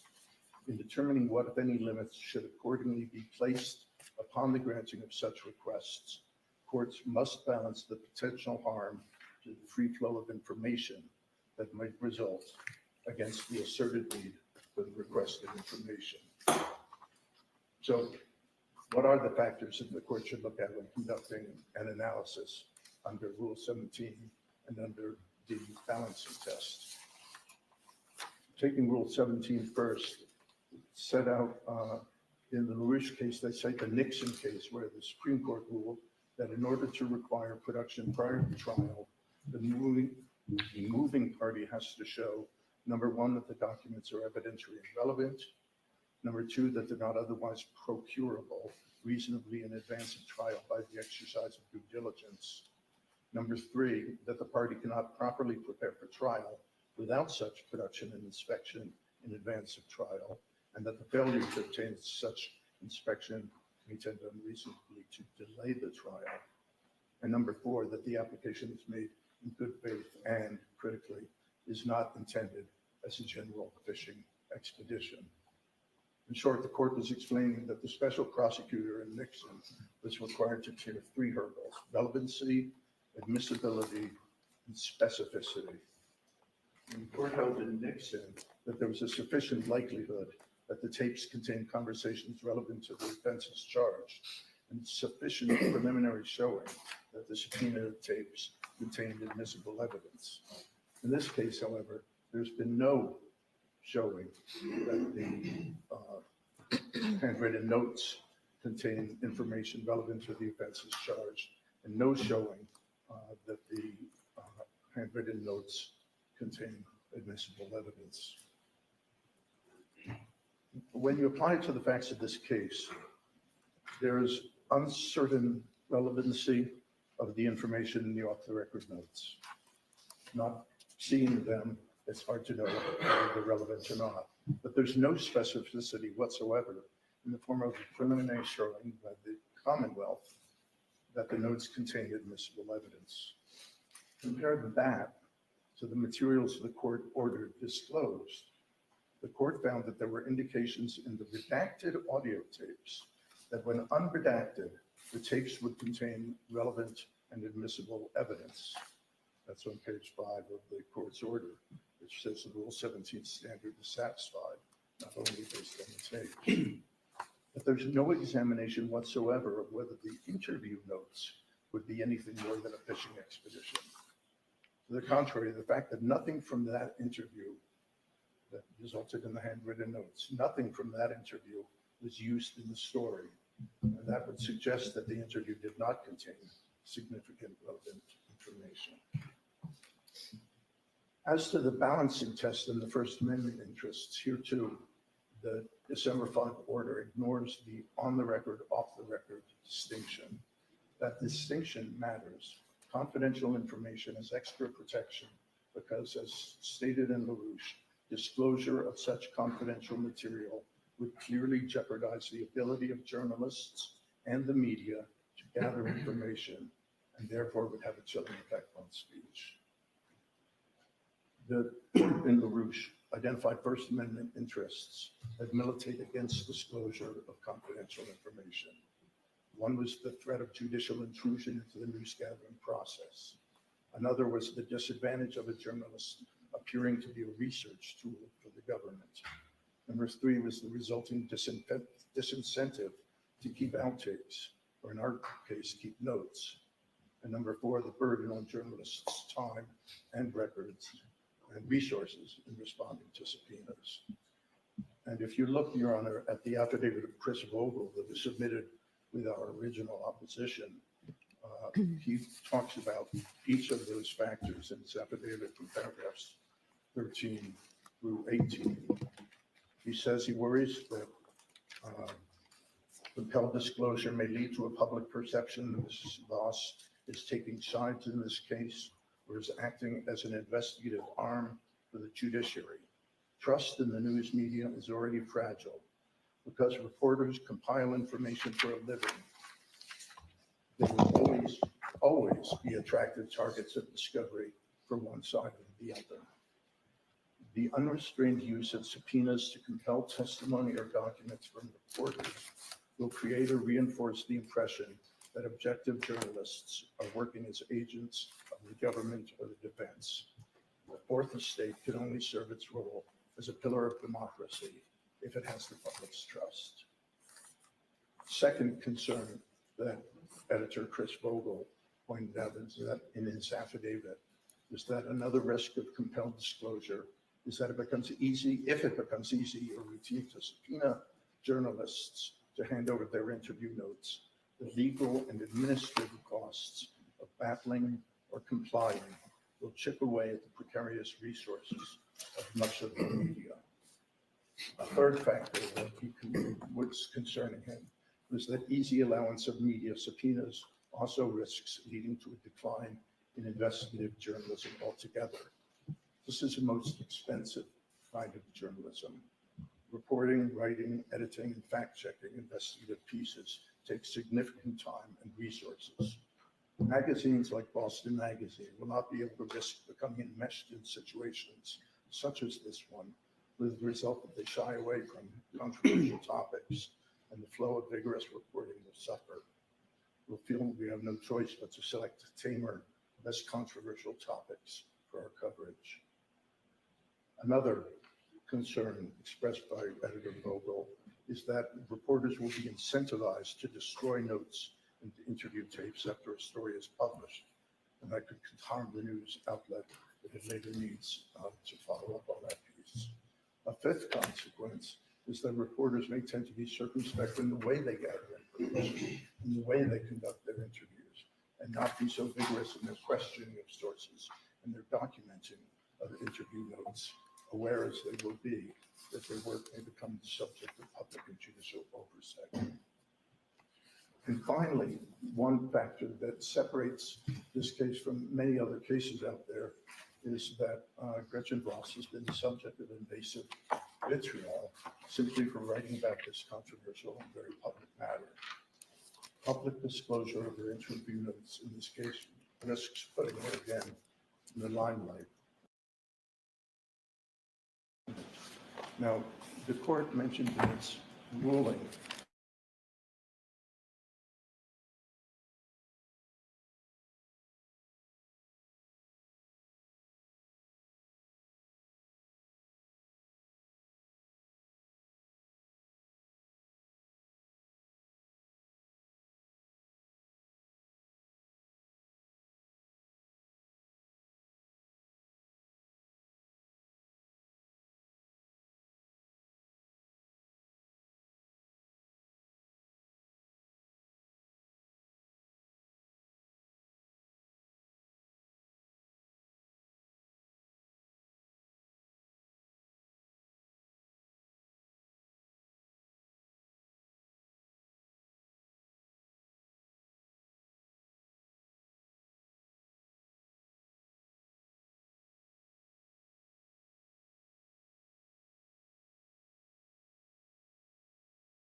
Hello, frozen mods, help out, please. Yeah.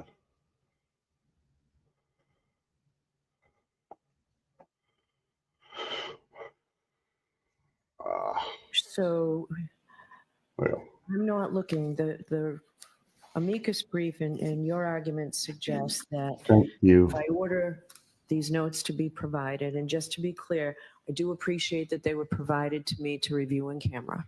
So I can see a distinction between what I'm being told that generally all notes reflect the author's interpretations as well as her likely impressions and thoughts about the interview and overall story.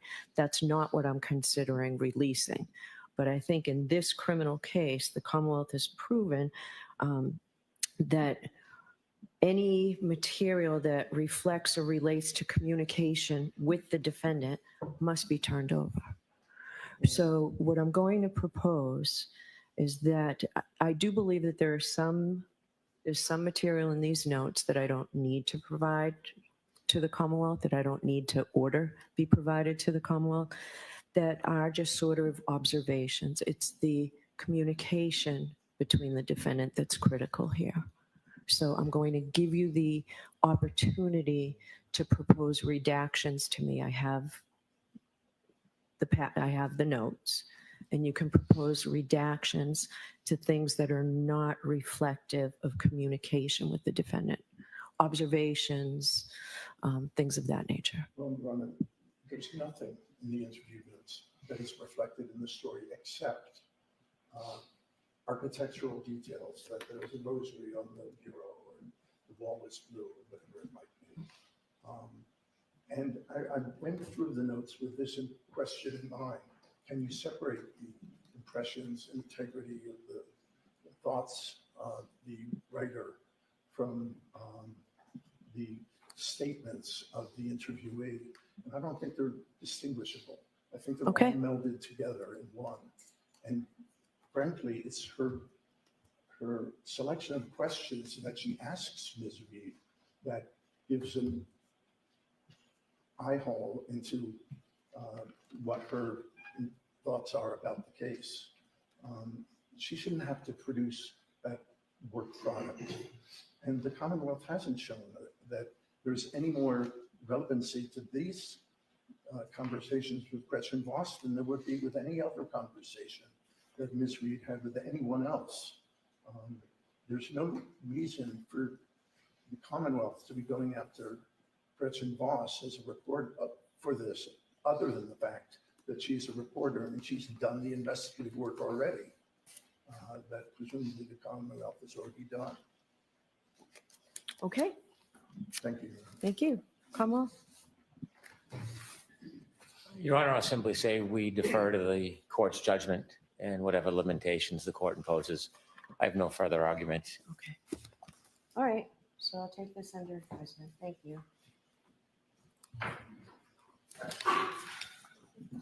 All right. So paper 442.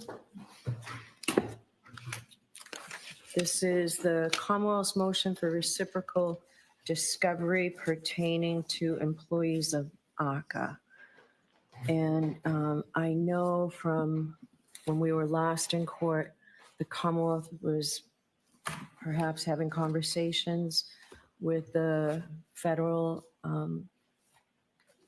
people to see if you could get anywhere with this. Is there anything I need to know in that regard? And if we need to do it at sidebar, we can do it at sidebar. I don't think there's a need, Your Honor. Okay. Although it's not incumbent on the Commonwealth to pursue Rule 14 discovery of a party that's going to proffer an expert, Commonwealth made best efforts anyways. I filed a TUI letter, and I was unexpectedly not disappointed when I received a response last night. It's insufficient, it's inadequate. So the issue of pursuing Rule 14 discovery with the proponent of the expert, that being the defense in this case, is something that is a matter we're going to have to address. Okay. I did speak to the defense this morning. Since the TUI letter came last night, they have, I don't want to speak for them, but have asked if we would consider some time so they can respond. I am content if it gets deferred until the next date, but it is an argument that needs to be made. Okay, who's arguing that for the defendant? Good morning, Your Honor. Morning. I agree with Mr. Kennedy's recitation of our conversation this morning. If it pleases the court, we did get that two-week letter. I was copied in on that letter late last night. Reviewed it last night. I think that it'll be incumbent for me to at least analyze that letter in a little bit more detail and utilize that letter in my response to the Rule 14 argument. So if we could have another date. Sure. Well, we have next week, Thursday and Friday scheduled. That's what I was thinking. So we'll do this next week and come up with proposals on how we can certainly not violate anything that the federal court has said we can't do, but ways that we can go about it. We'll be mindful. All right. So if you can work on that, I'd appreciate that. Sure. So I will take the lead from the two of you on that. Thank you. Okay. All right. So this brings us to the Commonwealth's motion to exclude defense witness Richard Green's debunked opinions. So I have received a great deal of pleadings on this. So the Commonwealth's motion, and there was a affidavit attached, a report attached from Mr. Whiffen. The defense has filed an opposition, an affidavit from Mr. Green, and then another affidavit from Mr. Green that doesn't, they're two separate affidavits.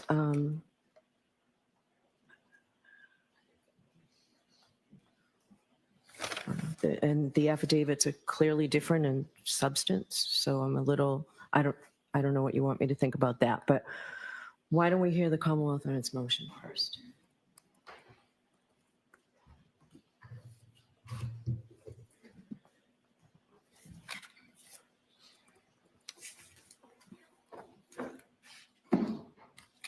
May it please the court, we filed a motion to exclude Mr. Green as a witness regarding 2 points. The first is a claim that a witness's phone made a search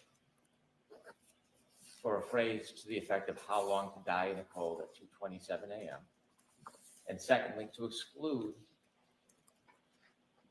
an opinion that there was some type of intentional deletion of that entry. This case, I propose on behalf of the Commonwealth, is appropriate for a Lanigan hearing. At that Lanigan hearing, I suggest that Mr. Green should testify and answer questions about his affidavit and his opinions that he would like to subject the jury to. In fairness, the government would call an expert as well. If this case, as the court proposed, potentially is scheduled for next week, Mr. Whiffen would not be available, but Ms. Hyde would be available, and I would call her as a witness. Mr. Whiffen, if necessary, is available later in the month as a witness.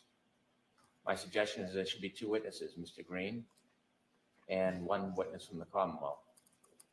The Commonwealth witness will be able to explain the science, the data, forensic science, and methodology. And Mr. Green, I suspect, should be in a position to explain his ultimate opinions because what we see in his affidavit is an absence of methodology. Mr. Green has filed 2 affidavits in this case. They are very similar, but there are very significant changes to those affidavits. And it stands out as very interesting, the changes to the affidavits when I look at them. On number 3, he changes his characterization of what his profession is. He originally calls himself a forensic technician, and then the updated affidavit cites that he's a computer network technician. Now that is odd because usually a professional knows what they do for a profession. Simple explanation of what he does stands out.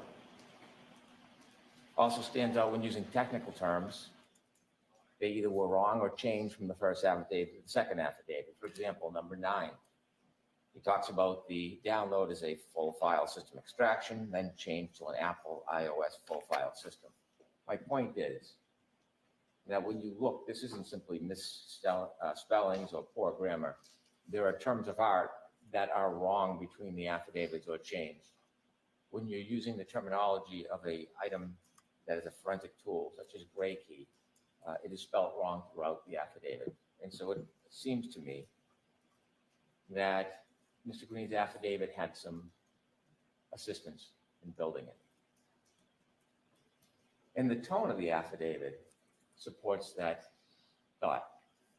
When we look at Mr. Green's affidavit, it is not that of a forensic examiner, it's that of an advocate for the defense. When we look at his affidavit, there is quite a bit of advocacy, insinuations and surmise and conjecture and claims that have no factual basis, but there is little on methodology. In ways, it is a very dangerous affidavit to simply make assaultive comments that a user did something, purposely deleted a very important phrase, how long to die in the cold, without any forensic data or evaluation or validation. Similarly, when we look at his affidavit, it is replete with accusations suggesting but never proving, never providing fact, that there was some type of manipulation or tampering with evidence. Now, this is not the role of a forensic examiner unless there is proof, in fact, that happened. But when we look through his entire affidavit, we don't see any attachment of raw data. We don't see an updated report. We don't see any viable information that in any way supports his speculative accusations. And so the defense, without having an opportunity for Mr. Green prior to trial, stand behind these statements under oath, would like him simply to come before the jury, make these salacious comments, and then leave it to the government to knock it down. And that might be a common viewing the transcripts of this case, but the Commonwealth does not intend to simply let evidence come in that's not qualified, that's not factually sound, and then go knock down glass houses. That is not the approach the government's going to take to this case. Mr. Green's going to testify. He should have a report that is factually based with methodology supporting these claims, these narratives that he's proposing. Considering testing in this case, there are certain tools that are used. The defense wants to propose that there is some type of race that Mr. Green looked at or used more tools than a Commonwealth expert. The tool is simply software. A good analogy is that of an X-ray. Anybody can take an X-ray, but it takes an expert then to interpret the X-ray, to interpret the data. In this case, Mr. Green, in his affidavit, proposes that because he used a number of tools,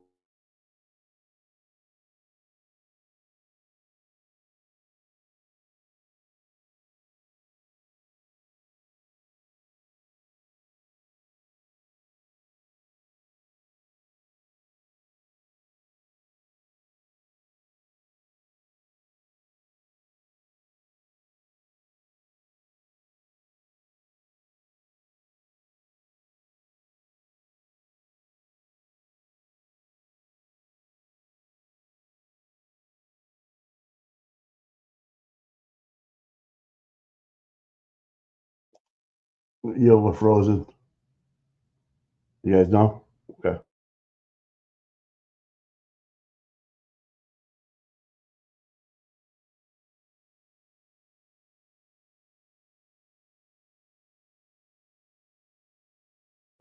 Hold on, let me back up a second.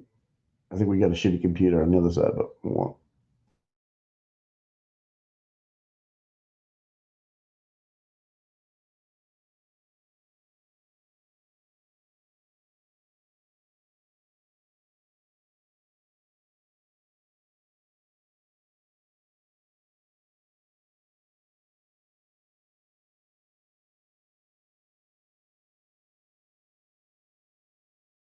Probably just moved over to Tom's computer. All right, guys, just give us a second. I apologize.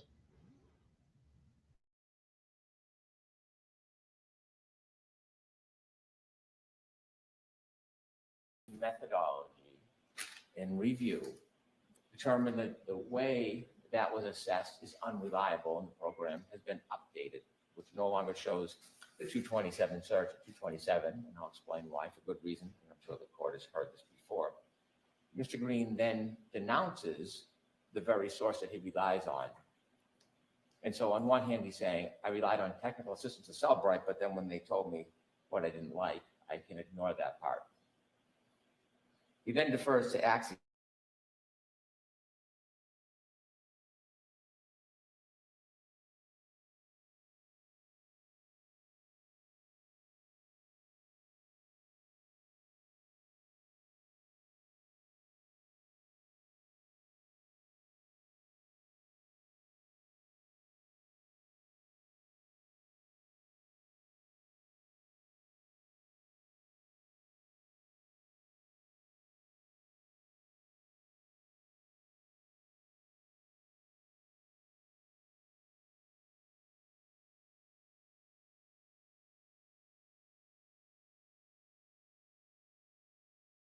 In fact, he uses these different programs because he wants to view data.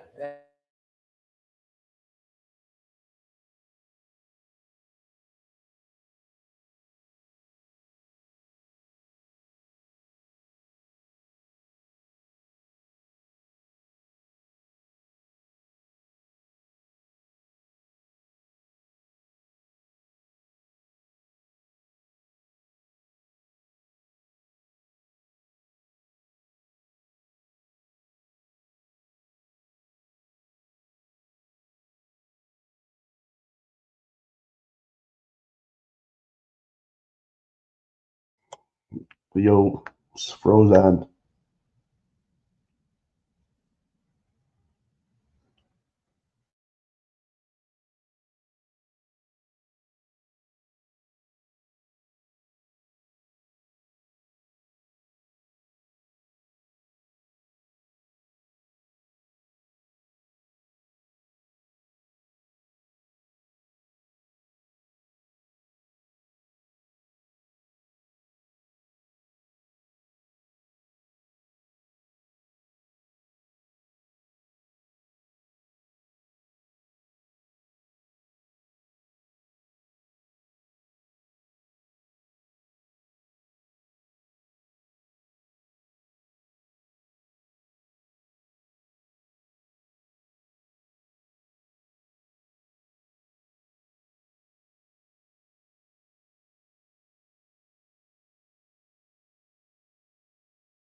Been presented to the court. We've provided the trial transcripts of Ms. Hyde and Mr. Whiffen. When a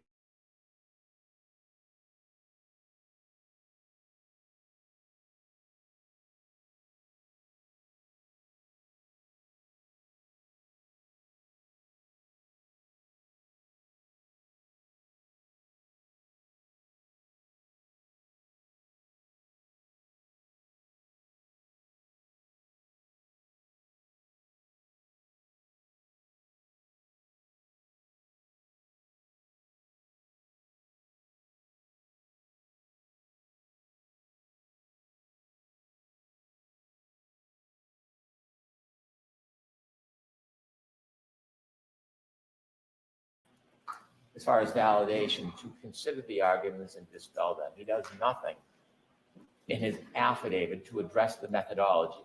Quite to the contrary, when you see Mr. Whiffen and Ms. Hyde's reports, it isn't baseless opinions and advocacy of a side. When you look at their reports, it is replete with methodology, fact-based, information-based, the study of the particular device at hand.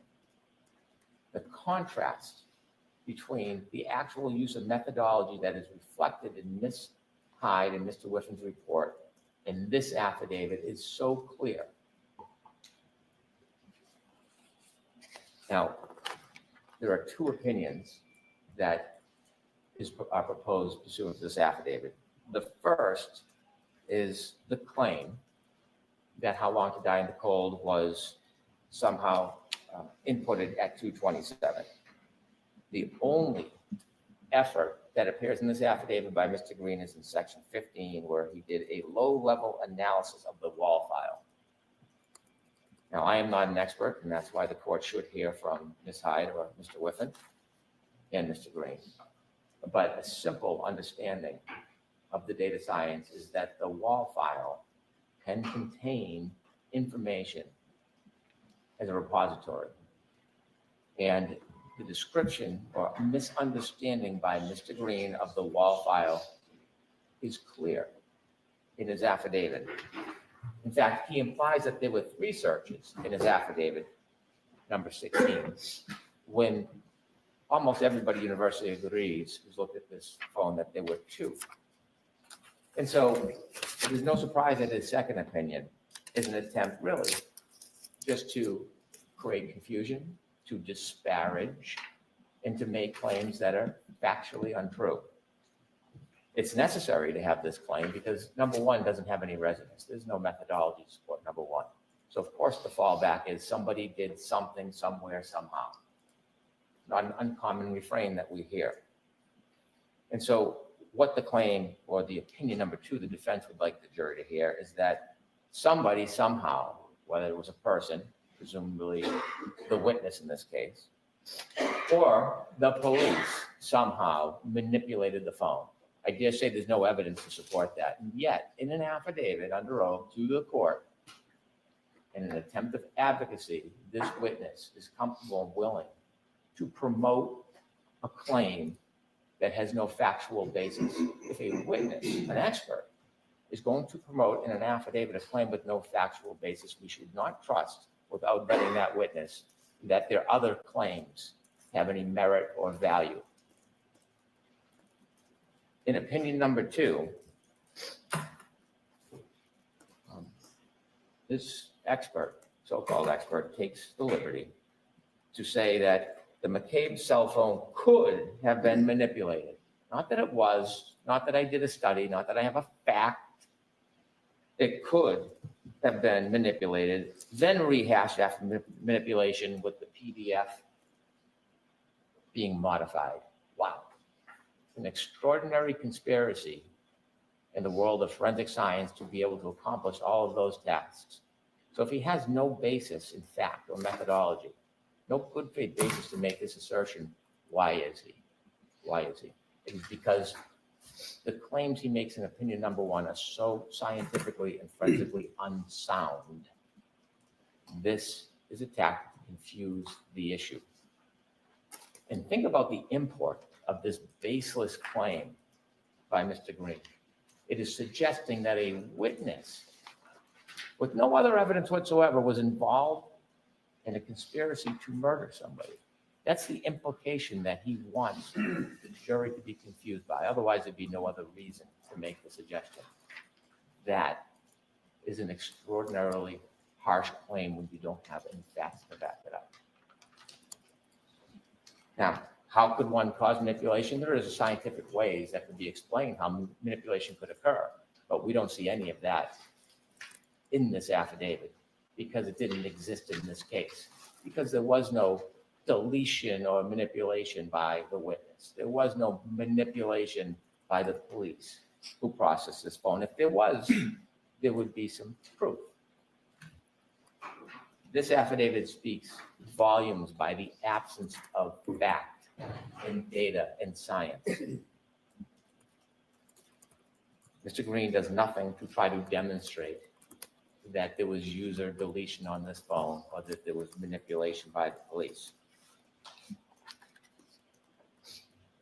When you look at the data in the phone, the question arises, why is there a 624 search and not a 623 search? The phone stores the last entry into the tab. It's not just science, it's common sense. Common sense that Mr. Green ignores. And so not being able to prove user manipulation because it didn't happen, he turns to police manipulation. And he says that there can be a problem where the hashes don't match, but the problem is the hashes do, they match. He complains that he did not receive the PDF when he received the download. And because there was a production at different times, he then sprints out into a different universe and suggests that somehow it must be because there's manipulation. And again, doesn't prove it. There's actually ways that a real forensic examiner can look at the PDF, gray key file, and the phone and determine whether manipulation occurred. There's a program called XMP and another one called Magic. The problem, most expert witnesses went through that process. No manipulation. But Mr. Green doesn't even go through the process to disprove his own theories. If he used methodology, he could simply dispel his own claims. It's either he doesn't understand the forensic technology to do that, or he chooses not to do it so he can just posit hand grenades throughout the case and let them resonate wherever they fall. In an attempt to create some doubt or uncertainty or merit some conspiracy, he lists a number of what he calls anomalies, which are really not anomalies at all. I could go through each one of them. I could give a difference of opinion. I could show that Mr. Green's anomalies have no basis in fact, but suffice to say, I think this should be done by qualified experts, and that's why there should be a Lanigan hearing. There is such misunderstanding of forensic science in Mr. Green's claims and anomalies. If he's going to make these assertions before it goes before a jury, he should sit in the witness seat under oath, as the Commonwealth witnesses should as well, and he should justify, explain to the court why he did not engage in methodology and how he has come to these extraordinarily baseless, inaccurate, and prejudicial claims. The Commonwealth has to, the court rather, has to look at Lanigan and whether or not a hearing is appropriate in this case. When we look at the different non-binding factors of Lanigan, we look at number one, whether it has been generally accepted in the scientific community. The software has been generally accepted in the scientific community. So hasn't the effort of a forensic examiner, the expertise. And the defense complains in their motion, the Commonwealth has not properly addressed the methodology of Mr. Green. Well, the reason why is Mr. Green does not provide any methodology. So this is the way to address the methodology. Number two, the opinions have been or can be subjected to testing. Well, we see Ms. Hyde and Mr. Whiffin's report directly contradict the assertions, the unsupported assertions of Mr. Green. There is no testing that his opinions have been subjected to. There is no peer review. There is no other alternative support for his opinions. They're just broad, baseless claims. Number three, has been subjected to peer review and publication. Certainly the science, the forensic science has, the software has, but the interpretation and Mr. Green's interpretations, it hasn't been subjected to anything. In fact, it changes. Has an unacceptably high known or potential rate of error. Well, if we see and read Ms. Hyde and Mr. Whiffin's report, it's not just a high level of error, it's gross error, it's total error. It's wrong and is governed by recognized standards. Well, if you look at the history report that the defense filed as an attachment, it talks about a forensic examiner's obligations to verify, to test things that Mr. Green didn't do. Their own report that they offer in support undermines the idea that Mr. Green did anything to validate or support his opinion. And as we see from both Selbright, he does not follow the protocol. He does not follow Axiom or the guidance that they give him. He sidesteps both of them to give the opinion he wants to advocate for the defense. At every turn, the positions of Mr. Green are not only unsupported, they're unverified. And so what arises from this subterfuge is that Mr. Green is really just a vessel or an attempted vessel for the defense, third-party culprit defense. It is not lost on me, I'm not unmindful of the data on the phone being a search how long Diane Cole that occurred after 6 a.m. in that morning coincides with first responders' testimony that the defendant herself was asking these very same questions around that time about Mr. O'Keefe and how long he could survive in the cold. under the extraordinary broadness of circumstances and the depth of the amount of witnesses and information in this case, it is hard to think that that just happened by happenstance, that there is a inquiry, something forming in the mind of the accused is then shared with the witness, Ms. McCabe, and in response, she makes the search, which is entirely supported by all the credible forensic evidence. If Mr. Green is going to be witness in front of the jury in light of the fact that he has no methodology and he's wrong on the science, in addition to the fact that he wants to now appear as advocate for the defense and accuse everybody and anybody without articulating who, just anybody other than the defense, he should have to stand behind those claims under oath. And so I'm asking for a landing and hearing. We are not shying from our burden. We're more than happy to bring in a witness so the court can contrast the two. Thank you. All right, thank you. Mr. Leslie?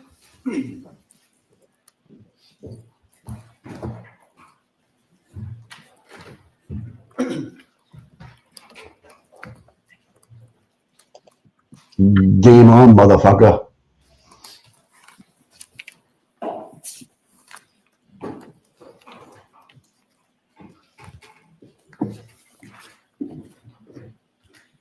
May it please the court. Mr. Green is eminently qualified to provide testimony in this case with regard to the subject matter that has been challenged by the prosecution in this case, and that is with regards to the search of House Long to die in the cold that occurred at 2:27:40 a.m. on January 29th, 2022. Mr. Green, and I want to cover the baseline for this hearing first. Mr. Green testified at the first trial. He testified without objections as to his qualifications. He testified without objections to his methodology. Your Honor sat, obviously, and presided over that trial. Your Honor did not issue after his testimony any limiting or curative instructions with regard to either his qualifications or methodology, nor did the prosecution after his testimony stand up and ask for any such limitations or qualification. The baseline for his qualifications and methodology was established, again, without objection. But they are being challenged now. I was just waiting, Your Honor. They are being challenged now, but the reason I state that is because what Mr. Green has provided in response to this motion is even more detail than what happened in the first trial. In Mr. Brennan's argument, he did not make one argument about Mr. Green's qualifications. Zero. So I'm assuming, because there's nothing in their motion that even goes into why he might not be qualified. So to me, Your Honor, that's a tacit concession, if not expressed, that he's qualified. And of course, he has to be qualified in digital forensics because there are 5 other areas of digital forensics opinions and methodology that Mr. Green is testifying about that has not been challenged. So to me, it is rather odd right off the jump that there's no challenge to 5 other areas of data forensics, and there's just this challenge to one aspect of his whole testimony and opinions. I have provided Your Honor with 2 exhibits demonstrative in support of my oral argument. Exhibit 1 is entitled Digital Forensics Methodology Regarding Subject Artifact, and Exhibit 2 is entitled Digital Forensic Product Tools Used by Witnesses. The Commonwealth has agreed to my use of those exhibits. They had some, I agreed to theirs, and I would like to, Your Honor, use those in a moment. The Commonwealth, in its oral argument, said 10 times just now, that there's no methodology and that Mr. Green does not articulate a methodology. That is incredible to me because the opposition and Mr. Green's affidavit, in fact, are replete with the methodology. And here is the key, Your Honor. While Mr. Brennan challenges the methodology, none of his witnesses, neither Mr. Whiffen nor Ms. Hyde, challenge the methodology. As a matter of fact, in their two reports, neither of them even describe Mr. Green's methodology, nor do they challenge it. And of course they can't, because it's the same exact methodology that they use. And that's what I would like to go to now. Exhibit 1 is entitled Digital Forensics Methodology Regarding Subject Artifact, J. McCabe iPhone Data.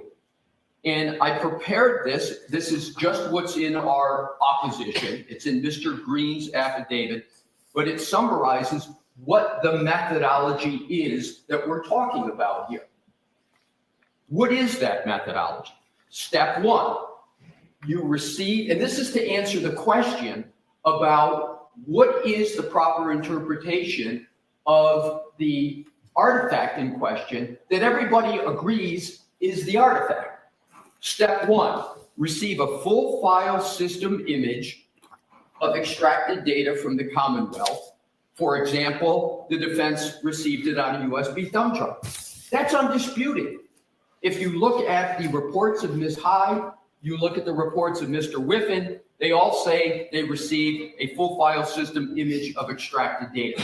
So step 1 in the methodology that everybody agrees to, everybody agrees that occurred. Number 2, verify hash signature value of image file of data received. This is very important because hash values with regard to forensic data is extraordinarily important for it to be proper because it's the signature, the fingerprint that allows data forensic examiners to be sure that the data that they're giving is sacrosanct. It is not possible for manipulation. The Commonwealth just said that Mr. Green has hurled several accusations without a basis, one of which regards the potential for manipulation of data. And it's remarkable that there is even an issue about this dispute. Mr. Green did put in his affidavit an unprecedented situation, and it is this. Mr. Garino, Trooper Garino, in his April 2023 report, which is an exhibit to our opposition, states that when he got the phone of Ms. McCabe, he used Celebrite UFED, a tool of Celebrite, to image the phone. And that's all he sent to the defense in the beginning. Why is that unusual? Because what happens in every case, without exception, is that the law enforcement sends the raw image, original data that has the hash signature on it. And the hash signature is an algorithm that produces, they call it, in this case, SHA-256. What it is it's a stamp of reliability that says, as soon as we got this data, we immediately processed it the proper way and put a hash signature so that there can be no contest.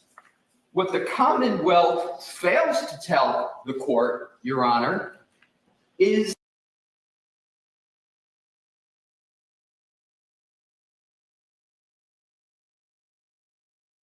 and that leads any proper data forensic investigator to question the integrity of the data. If you turn to, Your Honor, Mr. Whiffen's very long December 2024 report, which is Exhibit 1 to the Commonwealth's motion on page 3, and I'm going to read it verbatim. This value is talking about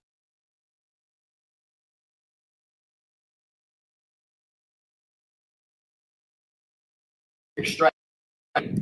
Here's the key point. However, this requires authentication of the original hash value, which is not possible with gray key extractions, as the PDF containing the extraction hash value is unsigned. Therefore, this hash value could be used as a suggestion of authentication. That's all a fancy camouflage way of saying, Mr. Whiffen saying, I can't validate this hash value because of the way Trooper Guarino processed it, because he didn't do it, Mr. Guarino, Trooper Guarino, the right way when he got it. And why is this of concern? Add to this point that's conceding that the hash value in this data cannot be validated.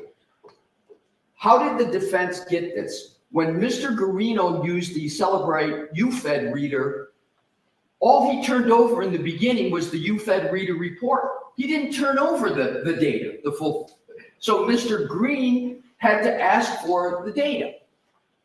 Then what happens, misstep number 2, Trooper Guarino only provides a PDF of the hash value. He used gray key, which was a mistake, because gray key, you can't get the original hash value. Mr. Green had to go back a second time and say, no, we don't want just a PDF. We want the full extraction. Finally, after the second time, the defense got the full extraction. And that's when we discovered that the validation was improper. It's not Mr. Green that is coming up out of thin air with these issues. This is the job of a data forensic person, and the first principle is to see whether the data is valid. So not only does Mr. Green justify in his affidavit why there's a big concern over this, Mr. Whiffen concedes it on page 3 of his report. That starts, and I'm going to get to it, all the concerns now about the data and deletions. But that's the foundation for it, and it wasn't caused by the defense. It was caused by Trooper Guarino, who didn't do this properly. And with regard to the methodology, I want to go back to Exhibit 1.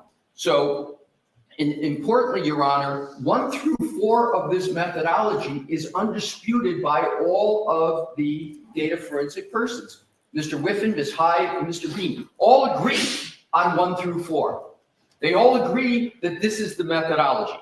Number 3, once you get the image of the file, each examiner saves the image to their lab storage system. Some use computer servers, some cloud storage.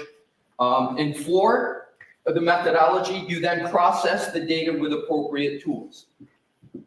Nobody disputes that Celebrite Physical Analyzer and Magnet Forensic Axiom are 2 of the many tools that are available to use.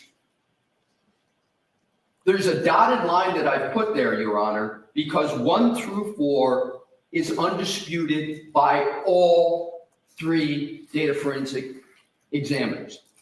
Number 5, and 1 through 4 is usually all one needs to do as a data forensic examiner, but Mr. Green went on to do more.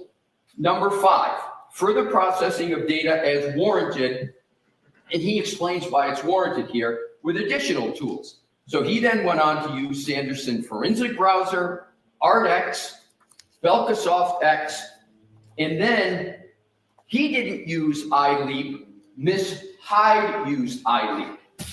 So it's important to line up the methodology. I just don't understand how it can be stated that there's no methodology stated. Not only does Mr. Green state it, we prove undisputed that everybody agrees this is what the methodology is. And that is what is so flummoxing as to why we're even here. because the methodology is agreed upon. What is disputed, Your Honor, is what are the opinions from when you apply the methodology and you apply these tools. So interestingly, it is Mr. Whiffen who provided the most lengthy report in this motion. Mr. Whiffen only used 2 forensic tools. He only used Cellebrite Physical Analyzer and his own software, Ardex. That's it. What I'd like to, Your Honor, is ask if I could, please, if you could turn to Exhibit 2, which is entitled Digital Forensics Products Tools Used by Witnesses. And I just want to make sure Your Honor has that. Okay. So I prepared this demonstrative exhibit to show the tools that all parties used. And the purpose of this is to show how closely Mr. Green and Ms. Hyde match up with the tools used and how insufficient Mr. Whiffen and Mr. Garino are. So if you look at the left-hand column on Mr. Green, and I color-coded it to try to make it easier, you see 7 tools used by Mr. Green. You see 6 tools used by Ms. Hyde in May of 2023. Many of her tools exact same as Mr. Green. You see Mr. Whiffen, who used really 2 tools, but to be conservative, I listed them as 3 because they're just different versions of Cellebrite Physical Analyzer. And then Mr. Garino, Trooper Garino, used 2 tools. But here's what's really important and I think remarkable that springs from this chart.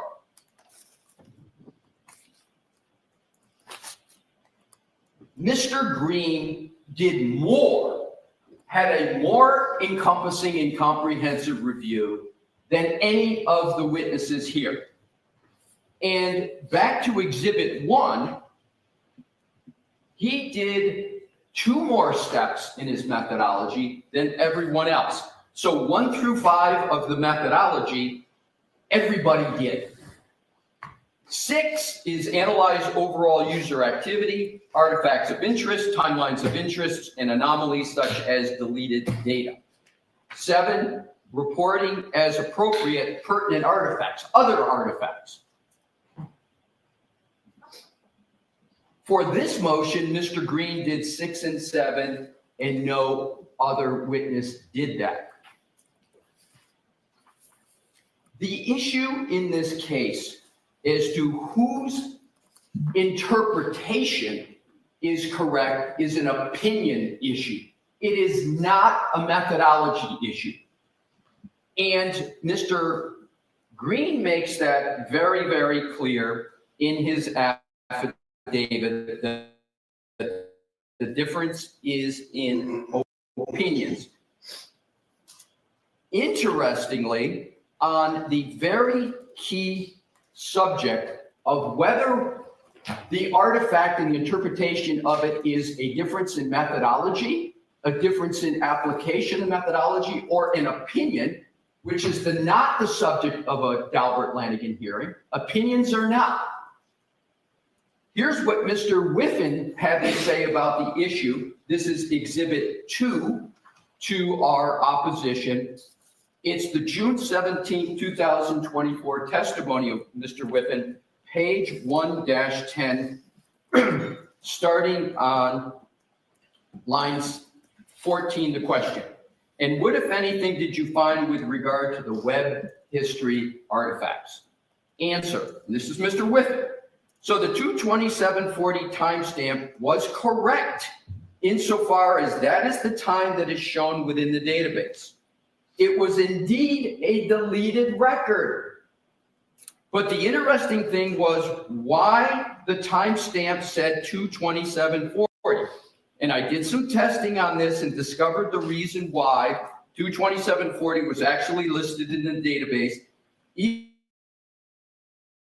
though that's not the time, here's the key, in my opinion, that the search was conducted. So Mr. Green's opinion is, after applying the methodology that everybody agrees to, after using the same tools as every other witness for the Commonwealth used plus more, Mr. Green's opinion is, to a reasonable degree of scientific certainty, that that search and that record that everybody saw at the time of trial at 22740, House Long to Die in the Cold, Mr. Green says it means what it says. The search occurred at that time. Now, the Commonwealth, in its recent reports, and they did this also at trial, they said, yeah, we see it, it's in there. Ms. Hyde said, I see it. It's not only in there in Celebrite Physical Analyzer. I used Axiom, just like Mr. Reed. Mr. Whiffen didn't use Axiom. Ms. Hyde said, and I'm going to point to it specifically, Axiom shows it as a 220, that search is a 224. In fairness to trying to get the best decision for Your Honor here, they disagreed, Mr. Whiffen and Ms. Hyde, as to whether that meant the search actually occurred at 22740. That's the opinion that's disputed. So in fairness to the issue and accuracy, those witnesses diverted at the end as to whether what that timestamp showed, 22740 a.m., did the search really occur then, or as the Commonwealth said, did it occur at 6:23 in the morning? Mr. Whiffen says it's a difference of opinion because he says it's my opinion. The Commonwealth in this motion tries to make it seem like it's an issue of fact, and that Mr. Green doesn't have any fact. Well, Mr. Green's got a lot of facts, and he also, of course, has an opinion.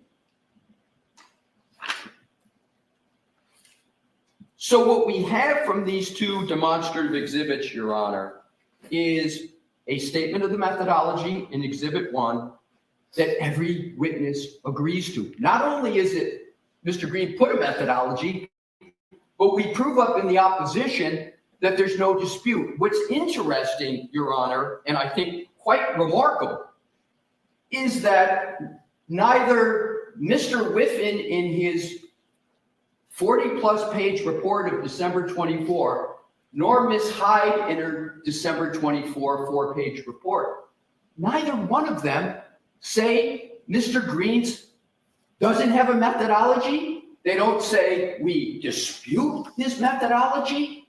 It's the Commonwealth's attorneys that are making that dispute. And that is not appropriate. It's got to be your expert. And I think there's a reason why the experts of the Commonwealth are not talking about methodologies or saying there's a dispute, because it's objectively verifiable that there's not a dispute over the methodology. What is also important is what has happened since the trial. And what I want to do is give a baseline of the trial, because I think it underscores the two issues that Your Honor have in front of you: qualifications and methodology. And the qualifications, all I'm going to say about that is 5 years of experience in computer forensics, and he has 18 years in digital forensics. And the 18 is only because digital forensics became a thing 18 years old.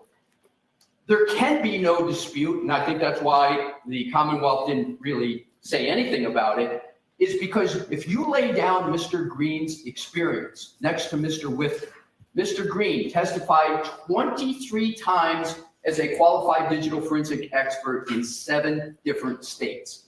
Mr. Whiffen, he's testified in 2 states, one of which was here, and he does not have anywhere near the years of experience.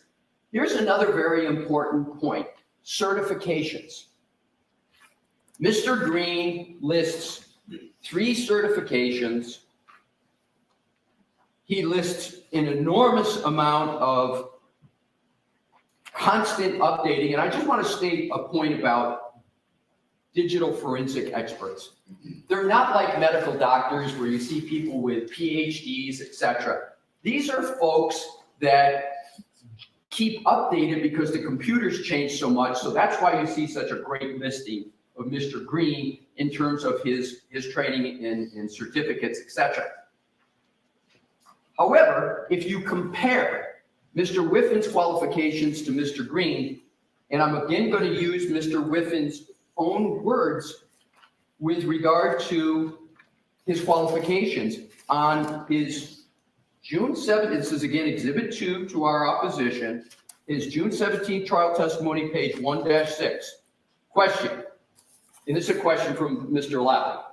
Now, with regard to your education in this area, what, if any, certifications do you have? Answer, no specific certifications. I've done the Celebrite coursework since joining Celebrite, but other than the 3-week course in Ottawa, and then again, the 2-week course in Ottawa, those are police training things when he's a policeman. I don't have the SANS training or any of that kind of training certifications. Now, I am not here today to challenge Mr. Whiffin's qualifications, but how could it possibly be asserted that Mr. Green's not qualified if these are the qualifications of Mr. Whiffin?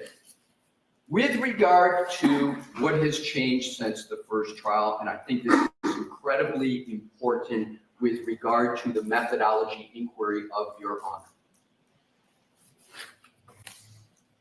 I went through on Exhibit 1 the methodology that everybody agrees to, but the court doesn't have to take my word for it on this demonstrative exhibit because Ms. Hyde gives the best explication of the methodology that Mr. Green used because she used the same one before trial and at trial, but she's now narrowed it for purposes of a report, and I'm going to state and show exactly how. So Exhibit 4 to our opposition, Your Honor, is the May 2023 Digital Forensics Analysis Report of Jessica Hyde.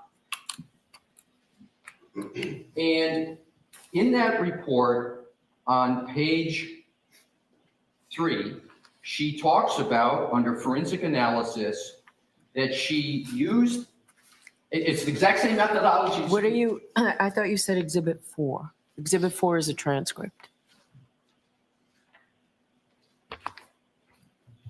It's a transcript of Ms. Hyde, but it's not a report. Okay, my fault, we have different numbering, but I'll go to the transcript. I'm going to go to the transcript with regard to it. So I'm happy to look at the report if that's what you're referencing. I'm Where going do to I go to the find report it? next, but if Your Honor's already at the, I can do it either way. If Your Honor is at the transcript, I'll go to the transcript right now.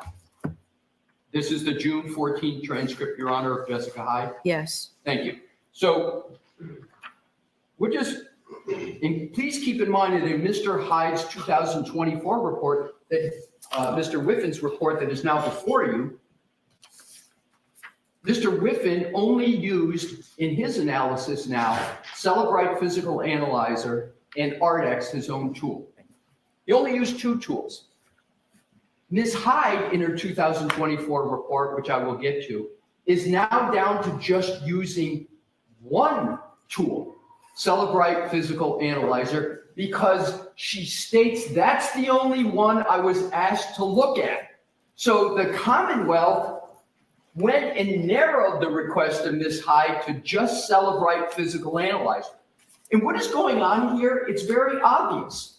The Commonwealth is ignoring in its 2024 December reports all the other tools. Even though those tools show this timestamp of 2/27/40 still, at that time, they now just ignore it and go to the Celebrite Physical Analyzer. That it's undisputed that Celebrite went back and changed it in the middle of the first trial with regard to 1 physical analyzer program. And then after the trial, the other physical analyzer program, they went and changed that and took it off. But in contrast, Axiom, that Ms. Hyde used before, still shows the timestamp. It's undisputed that that's the case. And it's undisputed, because they don't contest it, that Mr. Green went and looked at it in Belkasoft, Sanderson. He did a manual, he did a low-level analysis, and in every one of those tools, the timestamp still occurs. So now back to the transcript. Your Honor, I am looking at, the question of, and this is, again, a significant point, is it better to use more tools? It's common sense. That's what Mr. Green says. That's what Ms. Hyde did the first time, but now all of a sudden she's down to just one tool that unilaterally removed the timestamp. So here is the page of the transcript of what Ms. Hyde had to say. Page 1-13, Your Honor. Okay. Line 4, question, again, of Mr. Lally. Now, with reference to the tools that you use that you just went through, are those fairly common tools? Are those tools that are commonly used within your industry? Answer, yes. And what are those tools that she talks about above? Starts on page 1-2.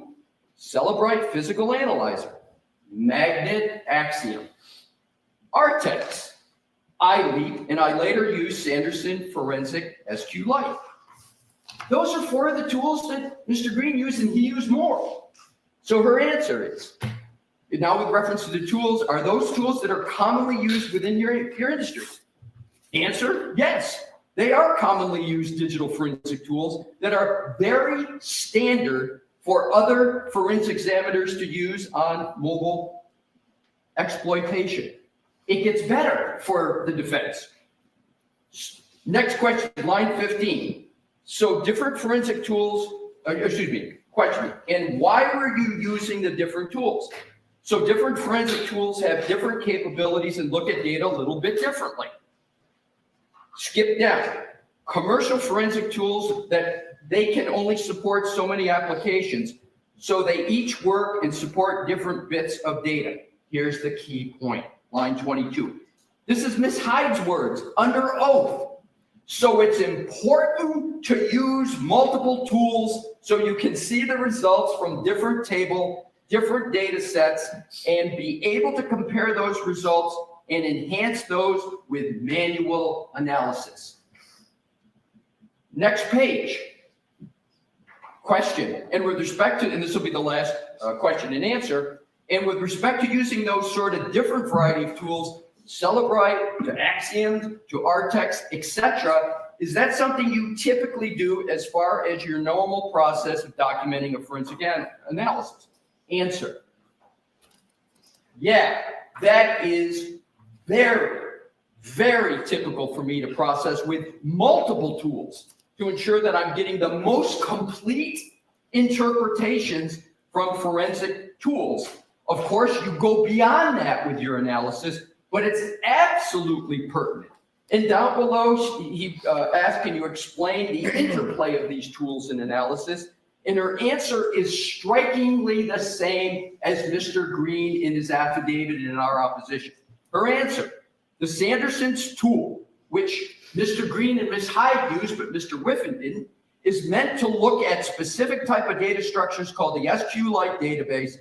SQLite databases are very nuanced, and this particular tool allows you to take that database and explore it at a deeper level than the other forensic tools allow. Mr. Whiffen didn't use the Sanderson tool. So here we have Ms. Hyde, and in her report of 5/23/2024, her first report, and I'm going to get to her report here, she basically goes through and documents this methodology, and she documents the use of those tools. And she also documents that she saw the House Long to Die timestamp 2/27/40 in every single tool that she used. Where she diverted from Mr. Green was her opinion as to whether that timestamp meant the search occurred at that time or did it occur sometime later. That's an opinion issue again, and Mr. Whiffen agrees in its opinion issue in that regard. So now let's come to where we are for this motion and what was submitted by the Commonwealth. And I want to first go to the report of Ms. Hyde now.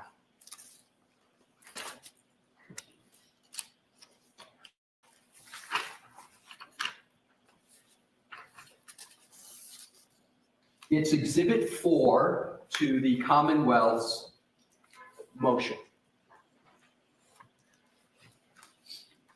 And it's entitled Digital Forensics Analysis Report. And there's been much said in the Commonwealth's argument this morning about allegations made by Mr. Green, which are all supported. Every single one supported with facts. But what the Commonwealth didn't tell the court is what the request was of Ms. Hyde. I just went through all the tools she used, why she used them, why she said it's best practices, why you use all these tools. What does she do now in December of 2024 to assist in the myopic approach of the Commonwealth to say, here's our studies, we only look at Celebrite Physical Analyzer, and it's gone, the search is gone, right? And we know why it's gone, because Celebrite, Mr. Whiffen, concedes that he went back and talked to the researchers, and what we have, Your Honor, is a total black box. And I'm going to point it out in a moment. Why is this no longer appearing on Celebrite Physical Analyzer? We don't know the answer. All that is stated is a bald conclusory statement that it's no longer reliable. That's it. We don't know why it's no longer reliable, but we know it's gone. And Mr. Whiffen never says, even though it's gone in one, he doesn't even address the other 4 or 5 tools where it still appears. It still appears. Now to Ms. Hyde. Disquietingly, on page 3, look at the request, please. The request was to understand changes made in newer versions of Celebrite Physical Analyzer to artifacts pertaining to the timeline of a Google search on January 29, 2022, namely, House Long to Die in Cold. That is stunning. The request to her was simply to look at one tool that everybody knew by then Celebrite had deleted in their program. She then looks at evidence analyzed, second paragraph. This full file system image was processed with Celebrite Physical Analyzer, version blah, blah, blah, decoding engine, etc. Where is her analysis of Axiom that was in her May 2023 report? Where is her analysis of Sanderson? Where is her other analysis that if she went and did it, she would have to say it's still there? So what she goes on to say is very interesting, but it's buried, and here's what it is on page 4. After she goes through and states what everybody knows is Celebrate just went back and for some reason deleted it, she says under the chart, while manual analysis of the database still shows a 2:27:40 a.m. ET timestamp, the determination in prior analyses and from Celebrite is that this timestamp does not demonstrate that the URL was visited at the time of the last visit timestamp. So here she did a manual analysis and it still shows up, but she doesn't explain the significance of that. If we want to talk about reliability, Your Honor, the real question should be the reliability of the prosecution's witnesses in Celebrite Physical Analyzer. So are you telling me that we should have a hearing? Your Honor, there's no need to have a hearing, and here's why. There's no need for a hearing because there's no disagreement on the Daubert issues. The dispute over what is the interpretation of this data, what are the people's opinions, is never one for Daubert. If that were the case, there'd be a Daubert hearing on every expert because experts, almost by definition on each side, disagree on the opinions. We don't need a hearing, Your Honor, because they agree on the methodology. They agree that more tools are better. They agree that the difference is at the very end of the analysis, which is the opinion. So in terms of the issues with regard to Mr. Green's report, which is my final point to get to, there's been so many mischaracterizations by the Commonwealth this morning of what Mr. Green did and what he said. So what does he do? He says, and Your Honor, digital forensic analysts are the equivalent of a medical examiner. Their job is to look at, to apply the methodology that is agreed to. Their job is to use the tools, everybody agrees on it, and then they're to give opinions on what those mean. And everybody here has the same data, right? Everyone's got the same data that they're using, so there's no dispute over that. The Commonwealth said that there's no factual basis for what Mr. Green did. There's a factual basis for everything, and it's undisputed. So everyone has the same data, and this I call the MB postulate. And the MB postulate is, why are people using different tools, etc.? Is because nobody has the source code for the Apple phones. So you use these tools to try to help interpret what these source codes mean. And it's an accepted methodology to do it.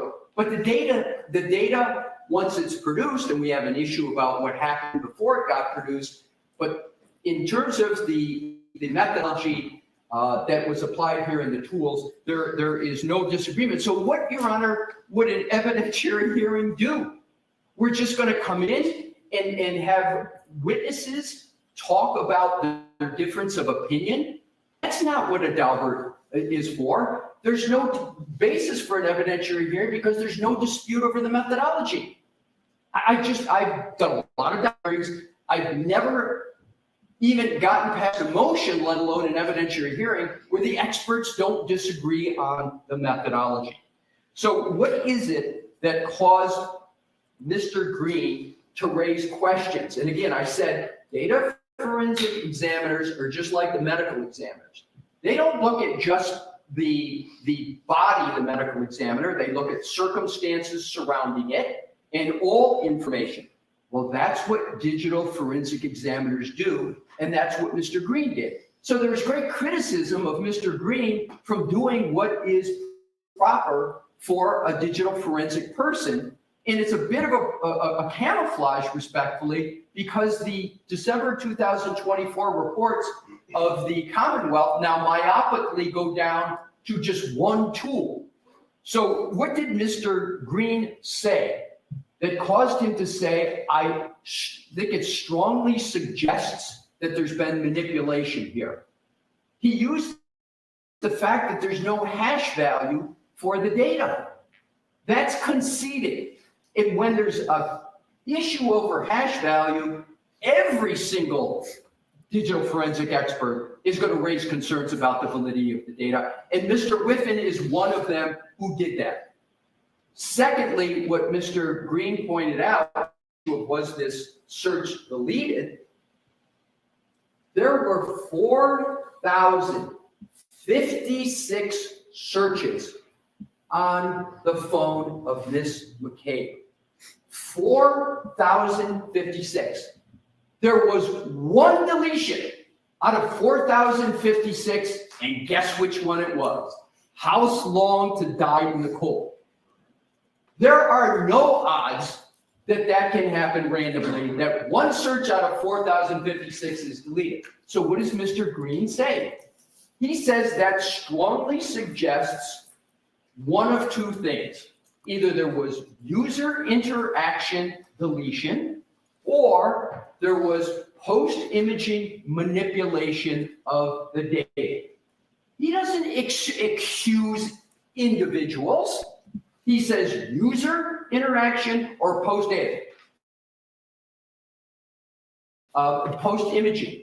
That is the job of a digital forensic person, to point that out and say that raises concern. The fact that there's only one deletion of a search out of 4,056, I think it's malpractice if a digital forensic examiner doesn't point that out. Another key thing he points out is an anomaly. The Commonwealth said there was a tab number for Hockomock Sports, in that they said it was the same tab number for how long to search or how long to die in the cold. But Mr. Green points out that's incorrect. They had two different tab numbers. So that theory of the prosecution can't be right. So Mr. Green wasn't hurling accusations. He was doing what data forensic examiners do, is pointing out all these anomalies. These aren't things you normally see, and they're not explainable. Here's the last point I'll make, which there's also agreement.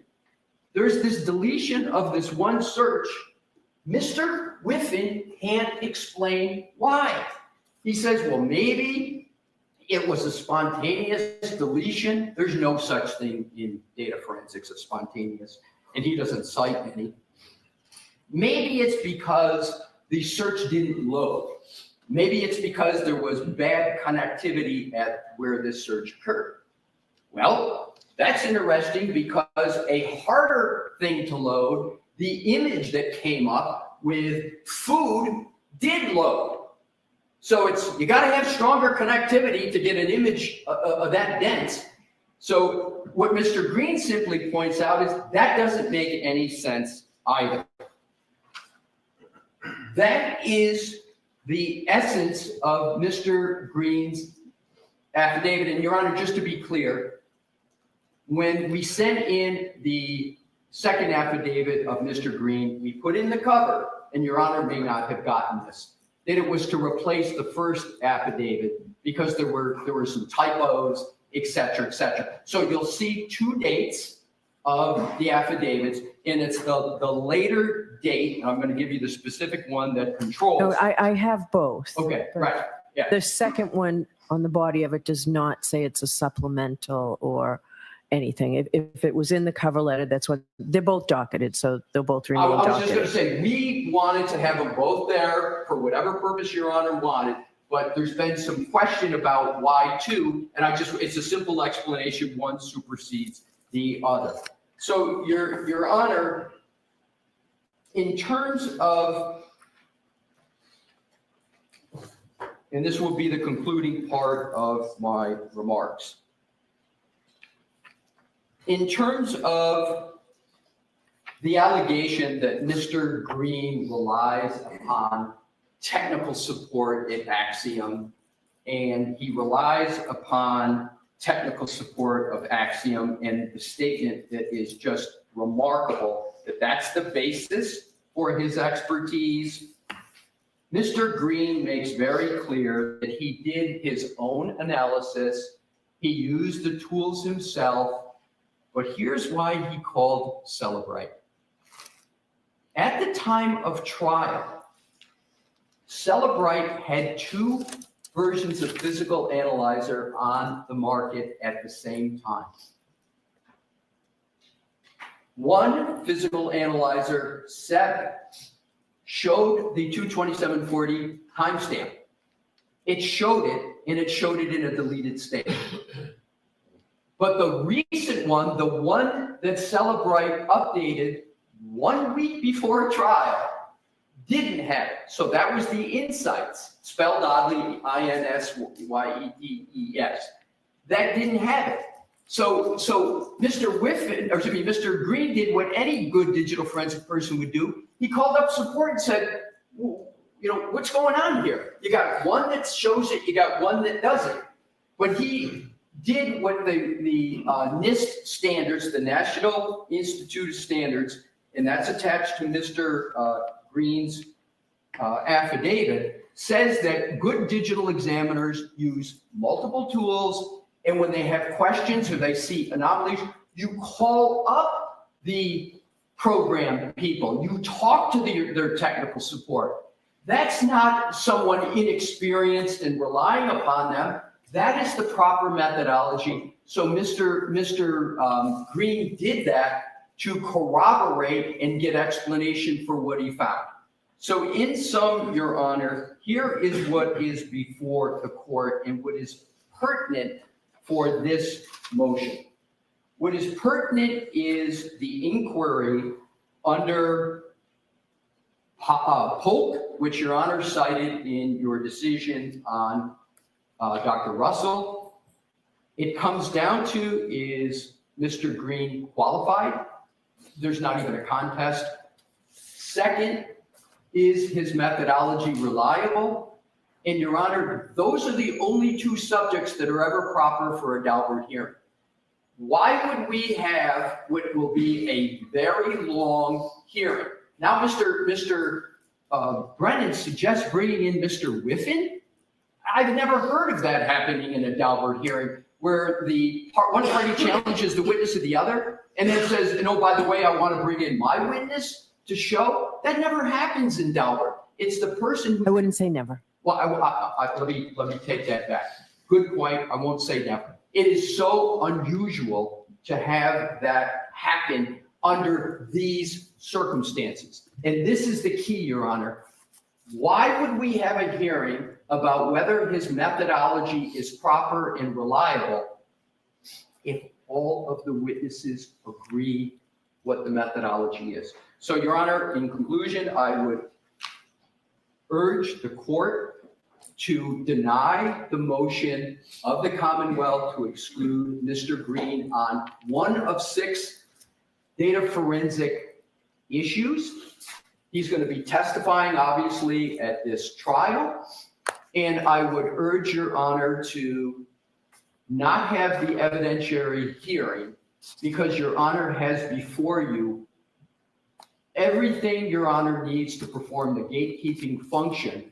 And again, it's almost all undisputed with exception of one thing, and that's the opinions of the expert, which is never proper.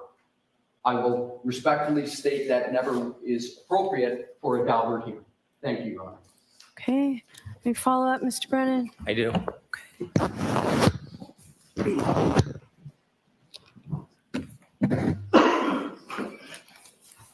A little bit of knowledge of forensic data analysis can be dangerous.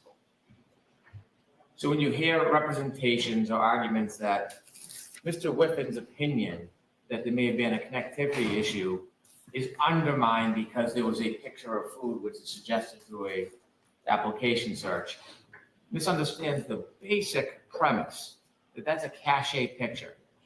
And that is meant for the user of a phone, for the user experience. And so there is cached items that are available without connection that register and come up quicker from a different source while it's waiting for a search to be conducted. It's simple, it can be explained, it's science, it's data. So when you take a little bit of data and you twist it because you misunderstand it or you want to advocate, that is the danger, and that's why it's best left to experts. What the defense apparently is mistaken about is that using a number of tools does not substitute for methodology. You can use one tool, you can use 30 tools. They're all going to say on the timestamp that how long to die in the code occurred at 2:27 on that browser. That is the time that was opened. That window was opened at 2:27.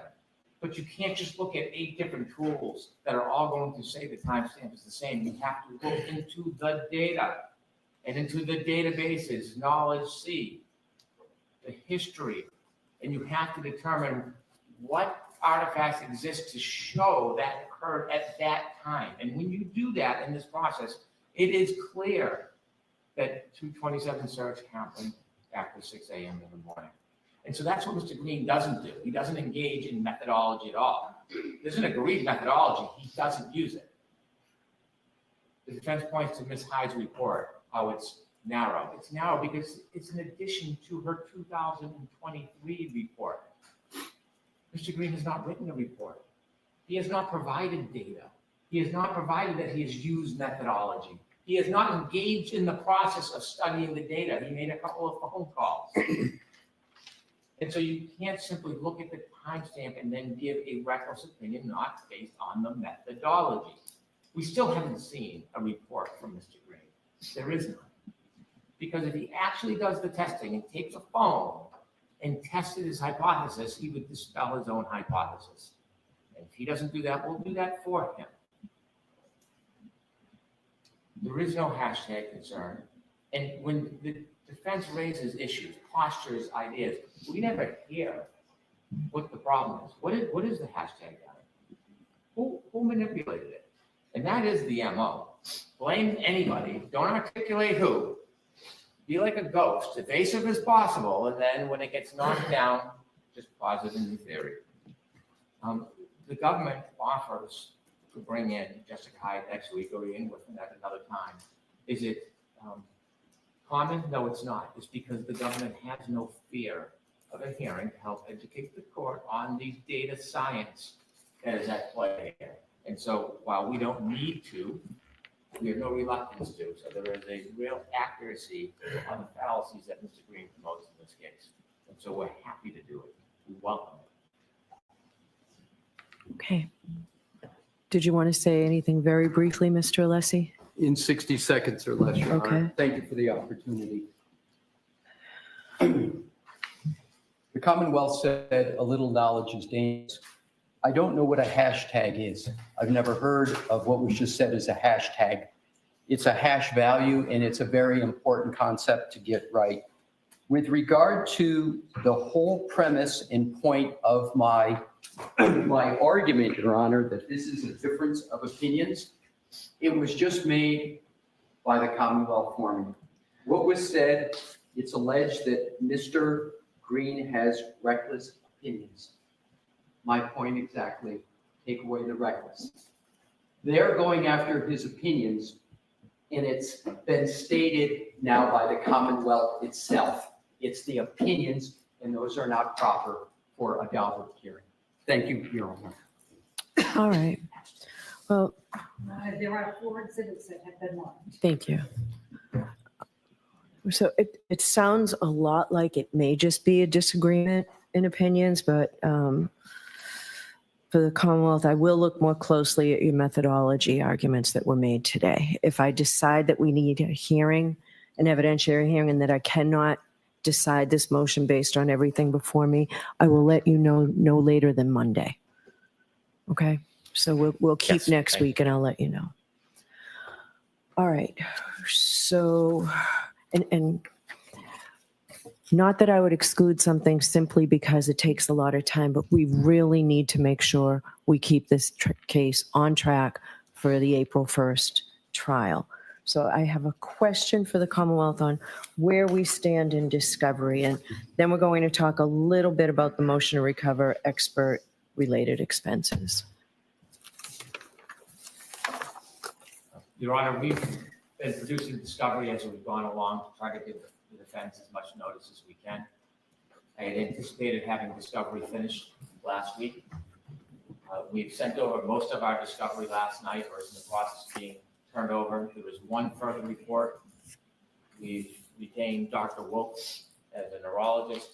I'm waiting for his report. He is away. And so my expectation is I can have that report by Wednesday.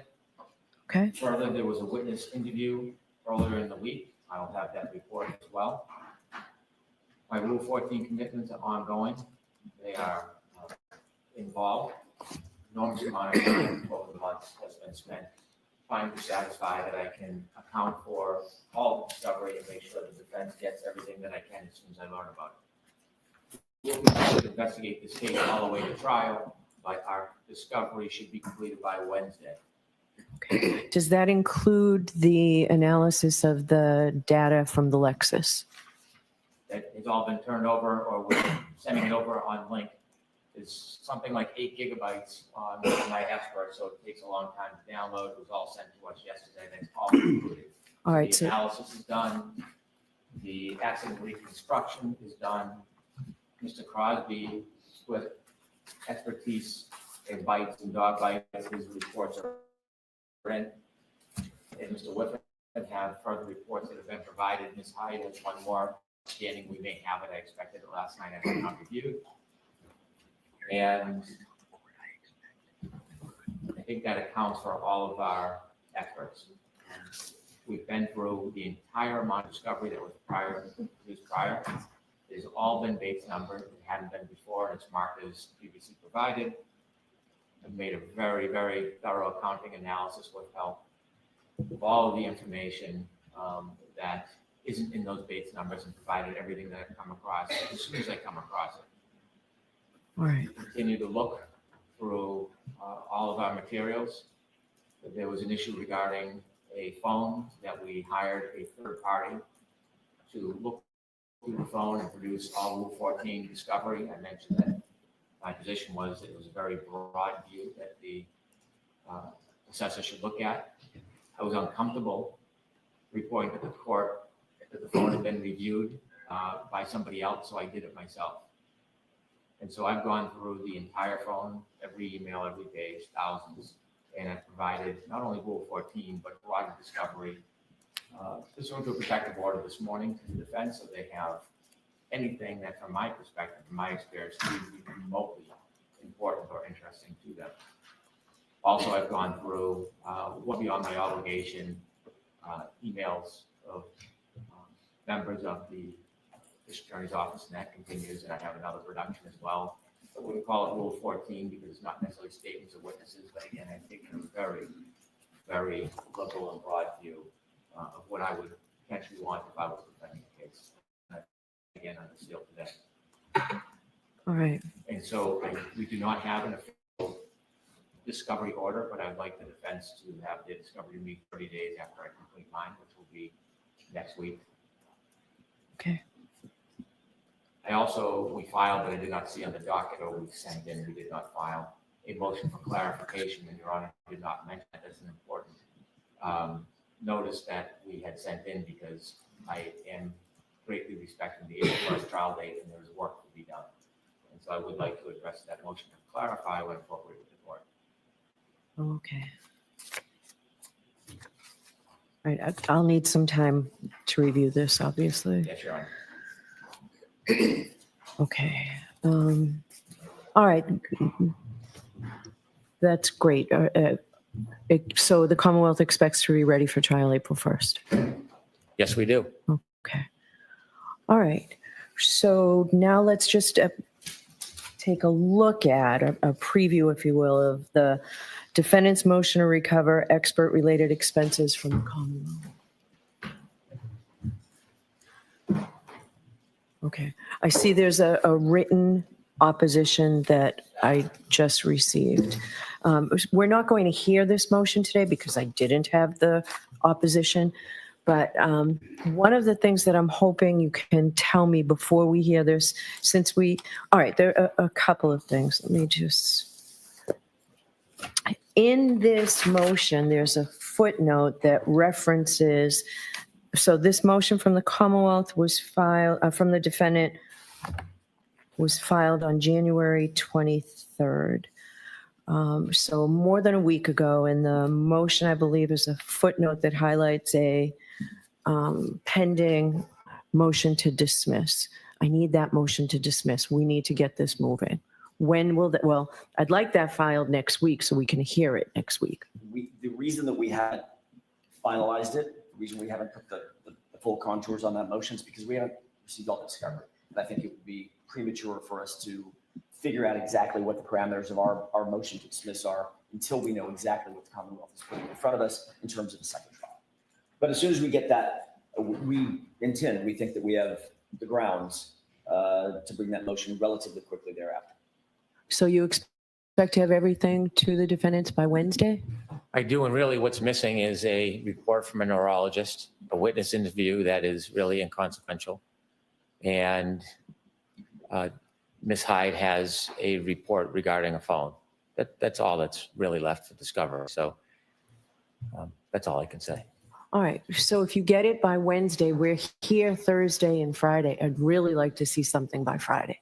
You've obviously been working on it, even if we end up having to do it in piecemeal. So we've been thinking about it, but we had not. I don't know what you mean by working on it. Yes, obviously we're working that direction, but Your Honor, there's no way for us to reasonably get that done by Friday. That's just, there's so many other things that we're dealing with, including hearings like this that keep coming up over and over and over. I'm not. The court knows we don't drag our feet. As soon as we get something, we act on it. I just can't promise that we could get it done by Friday. We are working on it. And we're not, so there's no strategy for us waiting, I promise you. Be prepared to discuss it next Friday.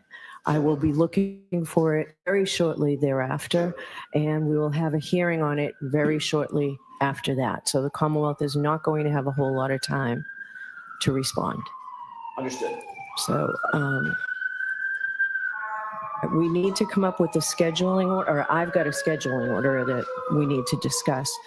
But regarding this motion, what I need to know before I hear the motion on the expert-related expenses is what sort of protocol you all worked out. Maybe it's in the Commonwealth's opposition that I just saw. What sort of protocol was worked out? Who was notified? What the arrangements were? How this all was set into play, and why there was a violation. I can certainly brief that for the court. We addressed it pretty significantly in our motion in terms of the conversations that were had, the expectations that we had, a protocol in terms of getting our expert out there from Arizona. What the agreement was, right? People don't just show up for the other side's expert. I just need to know what the agreement was for your expert to view this on that date. Most of this was reduced to email. I think it'd be Okay, so probably put a it- little bit more accurate for me to just go back and file a supplemental brief. Yeah, so Probably I one need, page. so I need all that information, what the Sure. plans were and why this is such egregious conduct. Sure, okay. All right. I'll submit that won't take very long at all. Because then we'll address this next week. Okay, that's fine. All right. If we do not have an evidentiary Daubert hearing, do we need both days? Or does it make sense to schedule everything for Thursday? What's the Commonwealth's position on that? It depends on whether there's going to be any conversation about a motion to dismiss. Absent that, I don't think there are a lot of matters before the court. The motion for clarification should take probably less than 20 minutes. Okay. And the motion for fees is a very simple discussion. So I don't think there's any way we'd need 2 days unless there is actually an evidentiary hearing, and then it'll take some time. Okay. What do you say, Mr. Jackson? You're nodding? I agree. I think if there's an evidentiary hearing, it's going to take multiple days. If there's not, I think we can pack everything into Thursday. All right, because I don't want to waste everybody's time. I want us to get this case moving. Of course. So you will then file that motion to dismiss the following Monday or Tuesday, and we need to set it up for a hearing. If you are indeed filing a motion to I'm sorry. dismiss. The motion to dismiss on which Monday or Tuesday? After we meet next week. Following week. Yes. I just want to get a schedule order going, so I need some of these dates because we're going to need to schedule a hearing on that. I do not anticipate an evidentiary hearing on that, but I expect it will take time. All right, so the Commonwealth will have all of its discovery to you, it expects, by Wednesday, the 5th. That's correct. Okay. We'll be back here at the end of next week. After you have that discovery, I can give you until February 11th, the following Tuesday, to file a motion to dismiss.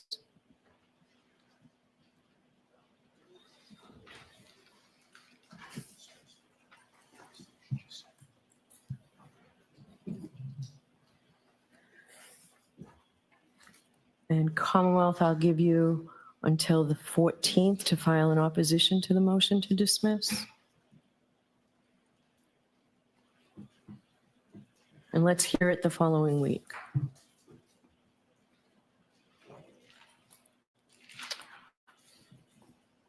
We're also going to have to, does the defense anticipate any evidentiary motions?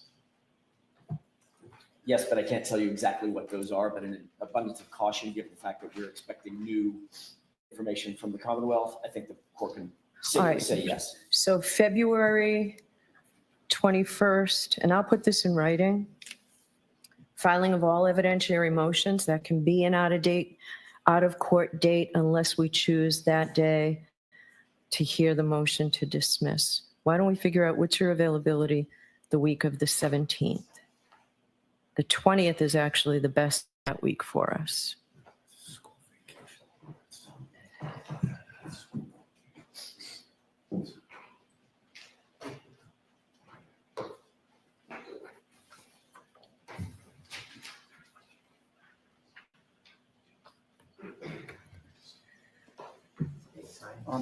Your Honor, that is, that week is school vacation week. Both Mr. Jackson and I have young children, but one of us, I think, could probably be here on the 18th. On the 18th? Right, yes, Your Honor. Okay. Well, all right, so I'd like you to get me, can the Commonwealth get me the opposition by midday on the 14th? So I'll have it to review over the weekend. I know you haven't seen it, so it's hard to figure out how much time you need. Is the Commonwealth available on the 18th? I'm available anytime. Okay. I mean, we'll put all our effort into it. If we have a problem, we could let the court know. Okay. We'll do our best. Okay. All right.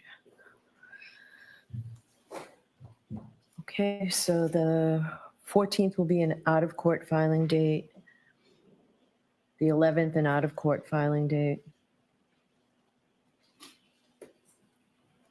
So the motion to dismiss hearing will be on Tuesday, the 18th.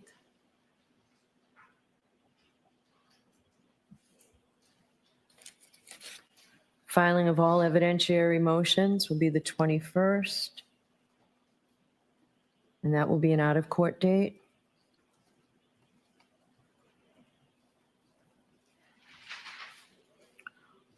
We will do the hearing on all evidentiary motions March 4th and or 5th.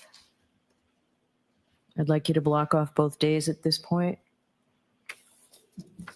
And if we don't need them, we'll try and, I don't want everybody coming in for just one motion. I know how much work you all have to do to get ready for trial. There's a lot of work I need to do to get rid of trial, but I'd like you to block off those 2 days because we can't have motions to suppress going on and on past that date. I'm going to need some time to review them and write them. So, all right. Can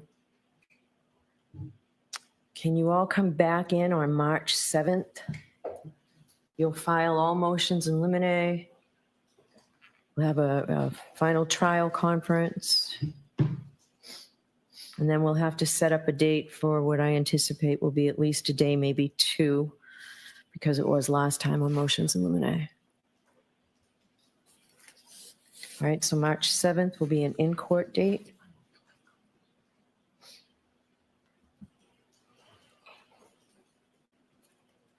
And file all motions in limine.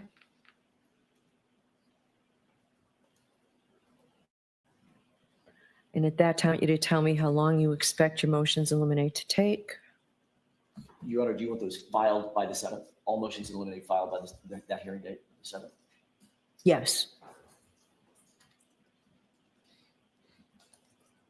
And we will hear all the motions in limine on the 18th, which only gives me 2 weeks to decide them.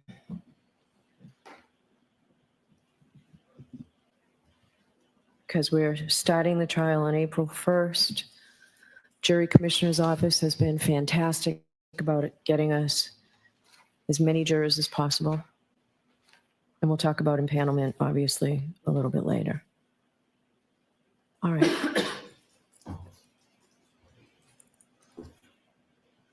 All right. Anything else we need to discuss today? Not on behalf of Ms. Reed, thank you. No, thank you. Okay. All right. Thank you all.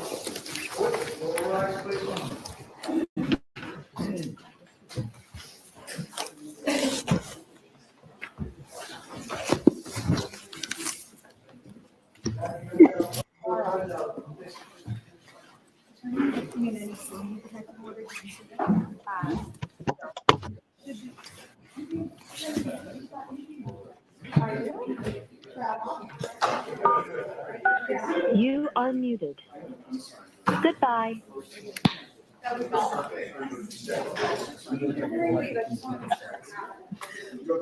The Muhammad Ali.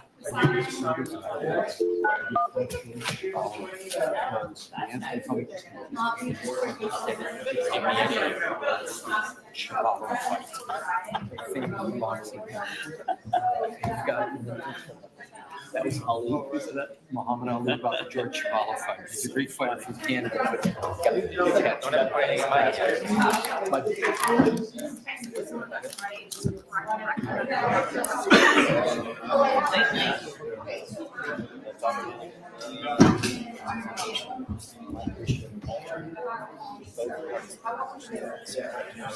Yeah, I saw this at candidly, I didn't read anything, so basically all it's doing is just makes the record clear.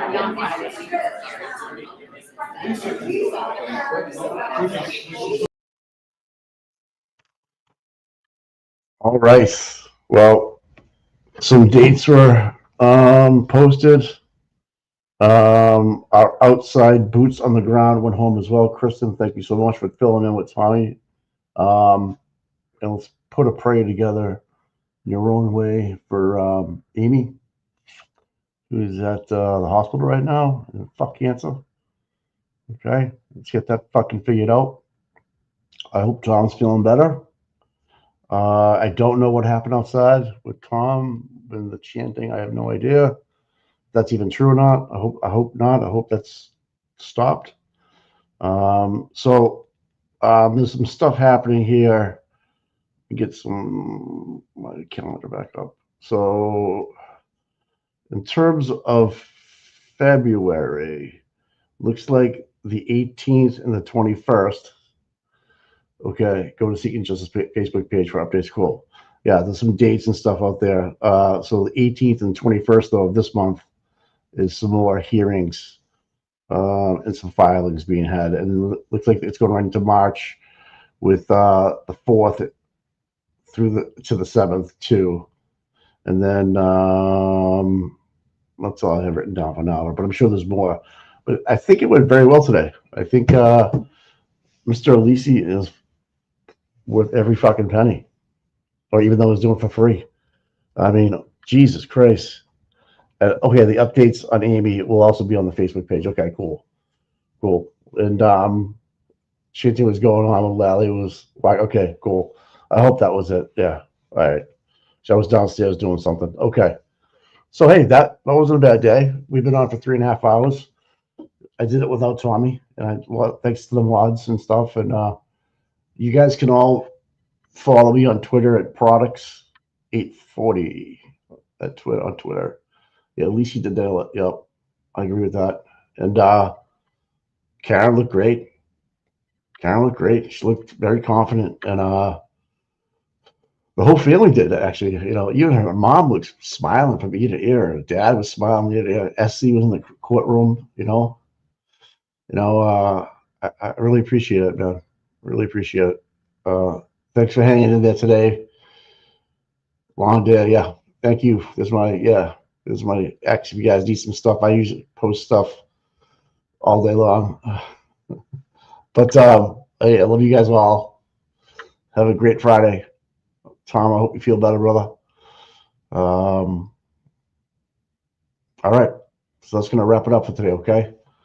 And maybe we can catch some other people doing some outside interviews on other channels. Maybe Turtle Boy's going to go live in a second or two. Who knows? Yeah. Thank you guys too, man. All right. I'll see you on Monday morning, okay, for our regular show.